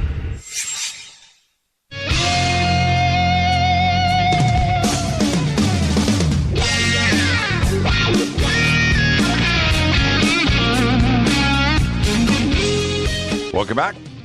Fade to Black. Our guest tonight, Micah Hanks, the skeptical thinker. Hey, Micah, you like that guitar playing right there? I like all guitar playing. All right. Thanks for hanging out for a little bit of overtime. But, the list is long. And before I just, continue, we could do this for the next couple hours. I'm just going to get cut to the chase on a couple of things. Chupacabra. Okay. I guess when we get to this list, we should just say, okay, first, do you believe yay or nay, and then why? So I'm going to try to be quick like you. So well, if we did crypto as an overall thing, I don't think that's fair. Right. And I think each one of these needs to be broken down into different things because the Chupacabra, Bigfoot is a global thing, and whether it's the abominable snowman or Yeti or Sasquatch or Bigfoot, it's multiple continents going back millennia. And crazy evidence, and so that's a weird side. And then with things like Mothman and the Chupacabra side of things, it's a little bit different for me, and that's why I want to kind of break it down. What do you think is going on there with the Chupacabra? Okay, as far as what I think is going on, you got to keep in mind, and I've got to be careful because I'll give you a short history of all these things if I don't temper myself here. Chupacabra first began to appear back in the 1990s, I suppose. There were earlier reports of similar kind of blood-sucking or vampiric kind of monsters. And we could refer to Charles Fort's writing going all the way back to the 1800s. And an incident in Ireland in which a number of sheep were found exsanguinated, in other words, had their blood drained from their bodies. The modern Chupacabra appears in Puerto Rico in the 1990s. The lead researcher was Jorge Martin, who was looking into this. The descriptions were like a little alien kind of, a little like humanoid kind of a thing with reptilian qualities. At some point, this thing jumps over onto the U.S. mainland and transmogrifies into some sort of a dog-like creature, at least in terms of like the cultural kind of belief in this creature. And furthermore, these dog-like creatures that are actually captured and that they appear in news reports and things over the years are invariably either mangy coyotes, mangy foxes, mangy raccoons, or similar small mammals with similar skin disorders, scabies, different things like this that have led to the skin or the hair falling off. And so They without look the pretty hair. scary, right? Yeah. They look really scary. So, but that's not a chupacabra to me. And the best I can tell, there's no evidence that I've found of anything, gargoyle-like. But what's more interesting to me is not whether or not one exists. It's at what point and why did this thing change from being something like an alien in the 1990s to being these dog creatures that we recognize the chupacabra to be in our myth and folklore today? Ancient alien theory. Okay, this one's simple. Why would, if aliens came to Earth, why would they come down to Earth and build the equivalent of great big mud pies on the Giza Plateau? Right? Listen. You're getting struck by lightning tonight. Yeah, just don't tell my brother Mike Barra. Oh, God. Your brother, too. But anyway, I love that guy. But the thing is all kidding aside, here's the thing about ancient aliens. I don't think that we look at monuments and we look at ancient things that people built here on Earth. I don't look back at those things and say, oh, wow, and therefore aliens, I don't even have to have a cool haircut to be able to try and make that kind of a, assessment. But what I can do is I can look back and I can say that, listen, the universe being, 13.5 or so billion years old, at some point before Earth came along, and thereby before we came along, there in likelihood was a intelligent civilization that came and went, maybe several, throughout the history of the universe. There very well may have been aliens in the past. Let's just speculate for a moment. What if they got to a level of technological sophistication that they were able to utilize things like time travel, and that they were able to do with time travel what we don't understand yet, and they could not only go back in time, but they could also travel forward in time? If that were possible, what if certain strange technologies that we claim that we encounter, certain beings that we say that we've met, certain unusual encounters that people describe having throughout the ages, what if those weren't with some sort of an existent alien species? What if that was time travelers from a time well before our own, but a technological superiority from the ancient past? In other words, interactions with, yes, ancient aliens. I'll leave you with this. Okay, the same very skeptical astronomer, Dr. Daniel Caton from App State University, who is studying the Brown Mountain phenomena. Years ago, I asked him, I said, do you think that UFOs are visiting Earth? And he says, absolutely not. I don't think that, well, again, do you think I asked, are spaceships visiting Earth? I got to be careful because if I say UFO, I could mean a lot of things. I think most people know what I mean. He said, no, I don't think aliens are visiting Earth, but he said that if Earth has ever been visited, he said it makes more sense that it would have happened long, long ago, perhaps before the human era, and that there's no evidence of that today. So as far as ancient alien theory, based on the two previous arguments I've made here, we might say that the idea of quote-unquote ancient aliens is actually more plausible than aliens existing right now in our universe, which could also explain the Drake equation. While we can't find direct evidence of their presence here today, why physicists can't seem to find, but then again, we may just not be looking for the right things. I personally think that there is advanced intelligence out there someplace, and that we're just not looking for it in the right ways. I don't think that in likelihood we are alone in the universe, but I definitely think that there's a strong possibility that many advanced civilizations have come and gone before our time, and yes, those you could call ancient aliens. That's Arthur C. Clarke, said the same thing. Virtually the same thing, that the universe is way too old. The odds of them visiting us now, this is Arthur C. Clarke. This is not me. I have a different take on all of this, which we're not going to go into now. But Arthur said, look, the universe is way too old. There's way too many civilizations out there that are exploring the universe. And could they have come by in our ancient past? Of course they, and probably did. Do they know that Earth is here? Certainly they do. That doesn't mean that, well, in our little 2,000 years that we've been on this, modern history, that they have come by. It's too old, and there's too much time that has gone past. So, that's an interesting way to look at it, and it's one that is an easy thing to assess. It's very easy. Yeah, of course somebody could have come by and probably did over Earth's 4 billion years. So, all right, I'm going to leave you with this question. Asheville, right? Yeah. Steven Spielberg event occurs right on your street. Big ship lands. Dude comes out and says, hey, Micah, you want to come back with us? Do you get on that ship? Well, This probably isn't the answer you're hoping for, but the good news is I don't have to. I've already got a ship. Yeah. But all seriousness, yeah, I'd take a ride. Yeah, you'd go. Would you take your family? I think that in that cowboy sense of things, there are some things a man must do alone. I think that'd have to be one I would ask them, please, and I trust you with my life, bring me back here and bring me back within my lifetime, if according to time dilation and relativity, we can do that. But I think that's the kind of thing that rather than taking my family, I think I would have to do by myself. You do I would take Rita.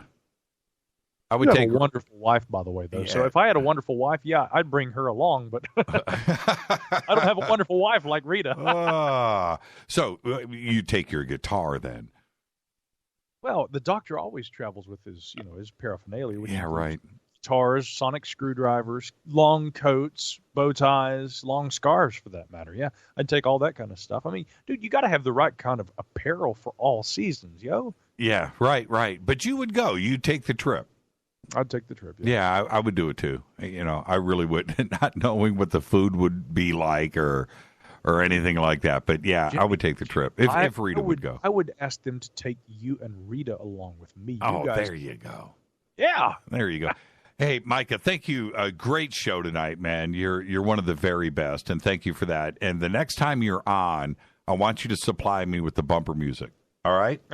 I would be delighted to do that. Thank you so much, Micah. Be safe out there, and have a great, safe holiday, and have a great Merry Christmas, and we'll see you in 2017. Now, when and where can everybody hear the Gralien Report and all of the other stuff that you moonlight on? Well, I'm all over the place, and so it's hard to miss me is the thing. But you can go to my website, micahhanks.com. That's my primary website. Gralien Report is a website as well, Gralien Report.com. That show airs from 6 to 8 p.m. East Coast time, Monday nights, right before the Richard Dolan Show, which is right before this fine program. So you got a trifecta of pure terror every Monday night right here on KGRA. It's a good time, maybe the best night, dare I say, in radio, online, anywhere. But you know what? As much as I enjoy doing my own show and as much as I am invested in podcasting, let me tell you, it is a true honor, privilege, and pleasure to be on Fade to Black with you, Jimmy Church, my good friend, man. Merry Christmas to you, happy holidays, and to all the Fadernauts out there, John and Dan and everybody out there who, too many to name. You guys, you really are a wonderful family, and I send the most sincere holiday greetings to all you guys tonight, okay? Thank you so much, Micah. And again, be safe out there, be warm, and have a great Merry Christmas. Thank you so much, and we'll see you in 2017. Take care, brother. Thank you so much. Micah Hanks, everybody. GralienReport.com, MicahHanks.com. All of the links are over on our website, and it'll take you straight there. Micah Hanks, one of the best. And, it's funny for Micah to take the question of everything there, right? All he wants to do is question. And that is the best way to do it. And we talked about that earlier in the show, and I just want to drive this point home when it comes to Micah. You got to have an open mind to everything. You have to. There are so many things that we don't have the answers to. His take on ancient alien theory, I think, is one that is honest. And it's also refreshing, too, as well. It's not my view. It's not. But I listen to Micah. He's probably a lot smarter than I am. And that's what I do. I listen to everybody. And Micah's way of dealing with things to question everything, that's why I've got the coffee mug right here from Walter. Question everything. And that's what he does. GralienReport.com, MicahHanks.com, the one and only Micah Hanks. Thank you so much. Now, I had said earlier in this week, it was direct orders from above, from Rita. Nothing but happy, warm, and fuzzy news for the rest of the year. That's all we're going to do here on Fade to Black. So we went out and we got some of the best news out there that is going on right now. I'm going to share the rest of this with you as we start to close out this show. And so at the top of all of the news that you know nothing about comes this. Israel's army is to relax its disciplinary action against soldiers accused of smoking weed. That's right. You can now smoke weed if you're in Israel's army. Well, yeah, actually, the answer is yes. Because now, if you smoke weed while on leave and you get caught, they're okay with it. Offending soldiers will no longer be systematically court-martialed or receive mandatory prison sentences of 2 months. And this is according to the Advocate General, Major General Danny Efrani. But they must agree, if you get caught, to undergo regular tests to show that they are abstaining from smoking the Mary Jane. The relaxation doesn't apply to soldiers who use the drug while on active duty. The bottom line is this. They are offering soldiers the chance to continue their service normally and not be imprisoned and hindered by a criminal record in civilian life. There you go. Merry Christmas. All right. Now, if you end up with holiday money to spare, you might consider buying yourself a cool pair of shades. Yeah, sunglasses. That would help protect your privacy while you're out in public. The glasses are the brainchild of Scott Urban, who claims that wearing, and they're called reflectables, that it ensures you're not noticed and anonymous at the same time. The anonymous portion is due to light reflecting frames that can end up looking like a big, a shiny blur when captured by CCTV cameras. Since the wearer's face can't be seen in any detail behind the bright glare of the glasses, it renders facial recognition tech completely useless. Now, I wanted to try to describe to you what this looks like. You're wearing these glasses, and some type of security camera is looking at you, and especially at night, the infrared ones. They look at you. You've got a big glowing head, a big glowing face. No face is there. It's just a huge sunspot. It's really cool. Now, reflectables come as dark-tinted sunglasses or as active wear glasses as well, because it's not the lenses that do the job. If you wear prescription glasses, the lenses can be removed and prescription lenses can be inserted back into the frame. They don't use batteries. No, they just reflect light and infrared back at you or the camera. It's some of the coolest technology I've ever seen, and it's just the frames themselves. Now, of course, critics are going to say that the bad guys will want to use reflectables to do bad things. And I get that. But not only is that idea stupid, but if you think about it, the bad guys use guns, they eat food, they breathe air, and the last time I checked, none of those are banned or illegal, or most of it, right? Think about that. But reflectables, very cool. If you go and look up reflectables right now, I think there is some public funding that is going on right now, and if you get a pair, pre-order them. They're in the manufacturing phase right now. $125, man. And you can get yourself a pair of reflectables. Go and check it out. And so with that, I will also say, Merry Christmas. And here's the next story. Advertisements on Facebook and Twitter may soon come with side effects. Listen to this. The Food and Drug Administration is currently reviewing its policies on how to regulate pharmaceutical advertisements on social networks, as if television wasn't bad enough, and magazines. The FDA began a public call for comment on what it calls character space limited online prescription drug communications, or in other words, advertisement aimed to promote drugs and therapies that would appear on social media. According to the listing from the FDA, and I'm quoting here, the objective of this research is to test whether a link to prescription drugs risk information that can effectively convey the risk associated with a drug when benefit claims about that drug are made within certain character space limited communications used in prescription drug promotions. Now, this presents a considerable challenge, if you think about it, for drug companies under the current policies, which require drug makers to disclose the potential health risk associated with their products.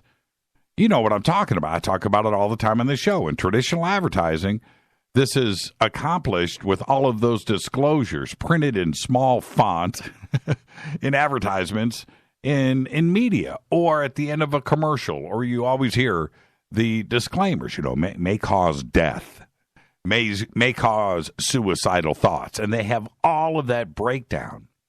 How do you do that in social media? Accomplishing this same effect is trickier when placing an ad on Facebook or Twitter, where your character limits are applied, and it would make it difficult to include all of that lengthy side effects for a product and that product information. So the good news is, and again, I'm going to say Merry Christmas, is that in the foreseeable future, we're not going to have prescription drug advertising in our news feeds, because most of it would be the disclaimers. May cause suicidal thoughts. Russia has tested what is believed to be a new anti-satellite weapon.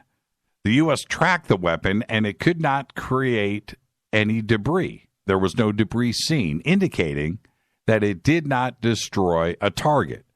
The Russian test could be seen as a provocative demonstration of Moscow's capability in space, and Russia has demonstrated the ability to launch anti-satellite weapons in the past, including, and this is where I want you to go do a little bit of research, the Nudol, Nudol missile.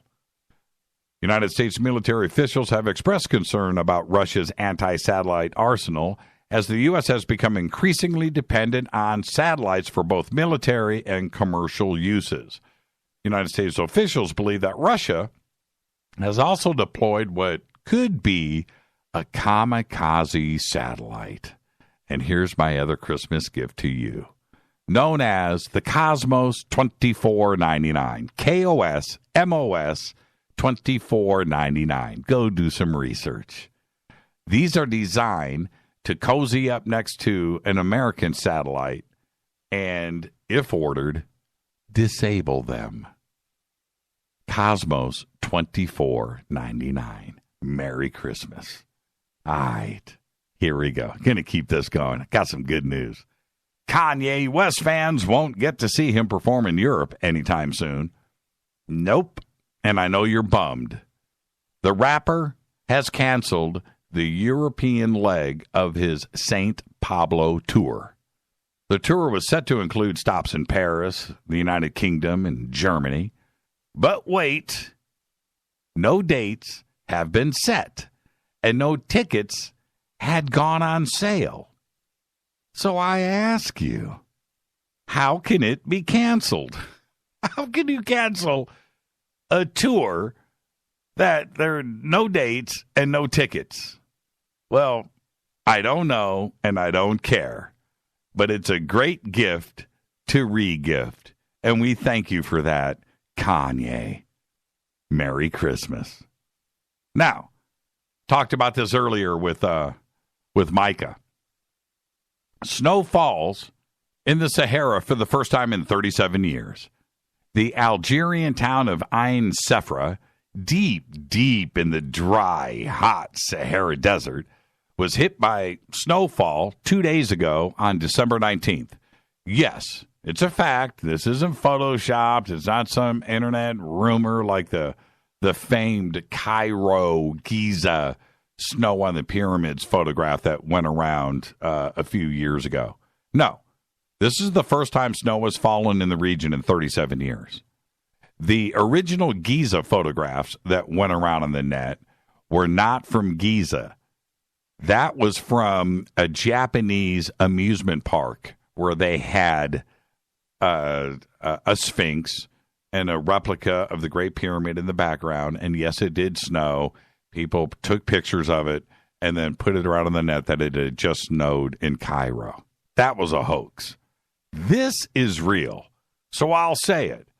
So much for global warming. Send all of the email and comments to Al Gore, by the way. And with that, Merry Christmas. And lastly, no, I've got two. Man, I've got 1 minute. All right, I'm going to get all of this in. Amy Schumer has bought back her family farm. That's right. The family lost everything when she was young. Well, her first starring movie role in 2015's Trainwreck got her $300,000. Last year, she signed a lead role in an upcoming 20th Century Fox comedy called Snatched, and she's getting between $4 and $5 million for that. And with the money, she bought the farm for real, and that is cool. Merry Christmas. And lastly, a 300-pound metal sculpture of a satanic pentagram erected as an atheist protest to a public park's nativity scene was severely damaged yesterday when it was pulled out of the ground by vandals. Hallelujah. Atheist Preston Smith's 10-foot-tall sculpture lay broken in pieces in Sanborn Square around noon. Tire tracks led from the twisted metal to the street. It appears that vandals attached a chain from a vehicle to the sculpture and yanked it down, dragging it around. And the pictures are glorious. With that, Merry Christmas, everybody. This is Fade to Black. I'm your host, Jimmy Church. I got to thank Micah Hanks for coming in tonight. He is indeed one of the very best. Fade to Black's executive producers, Rita Kamarian. Show is produced by Hilton J. Palm, Mark D. Kovar. Thanks to LJ3, Renee, Jonas, Dennis, and Bob. Announcers are Steve Harder, Gene Vito, and Mark D. Kovar. Faded by Dale. Webmaster is Drew the Geek. Music, Doug Aldrich. Intro, Spaceboy, spaceboymusic.com. Fade to Black is produced by KJCR for the Game Changer Network. Syndication is KGRA the Planet. Thank you to Micah Hanks. This broadcast is owned and copyrighted 2016 by Fade to Black and the Game Changer Network. It cannot be rebroadcast, downloaded, copied, or used anywhere in the known universe without written permission from Fade to Black or the Game Changer Network. I'm your host, Jimmy Church. Tomorrow night, Fader Night, open lines, Merry Christmas special all night long with John Rappaport and his No More Fake Newsroom. You can follow me, Jimmy Church, on Twitter at JChurchRadio. Until tomorrow, everybody be safe. Go Bagley Tappy.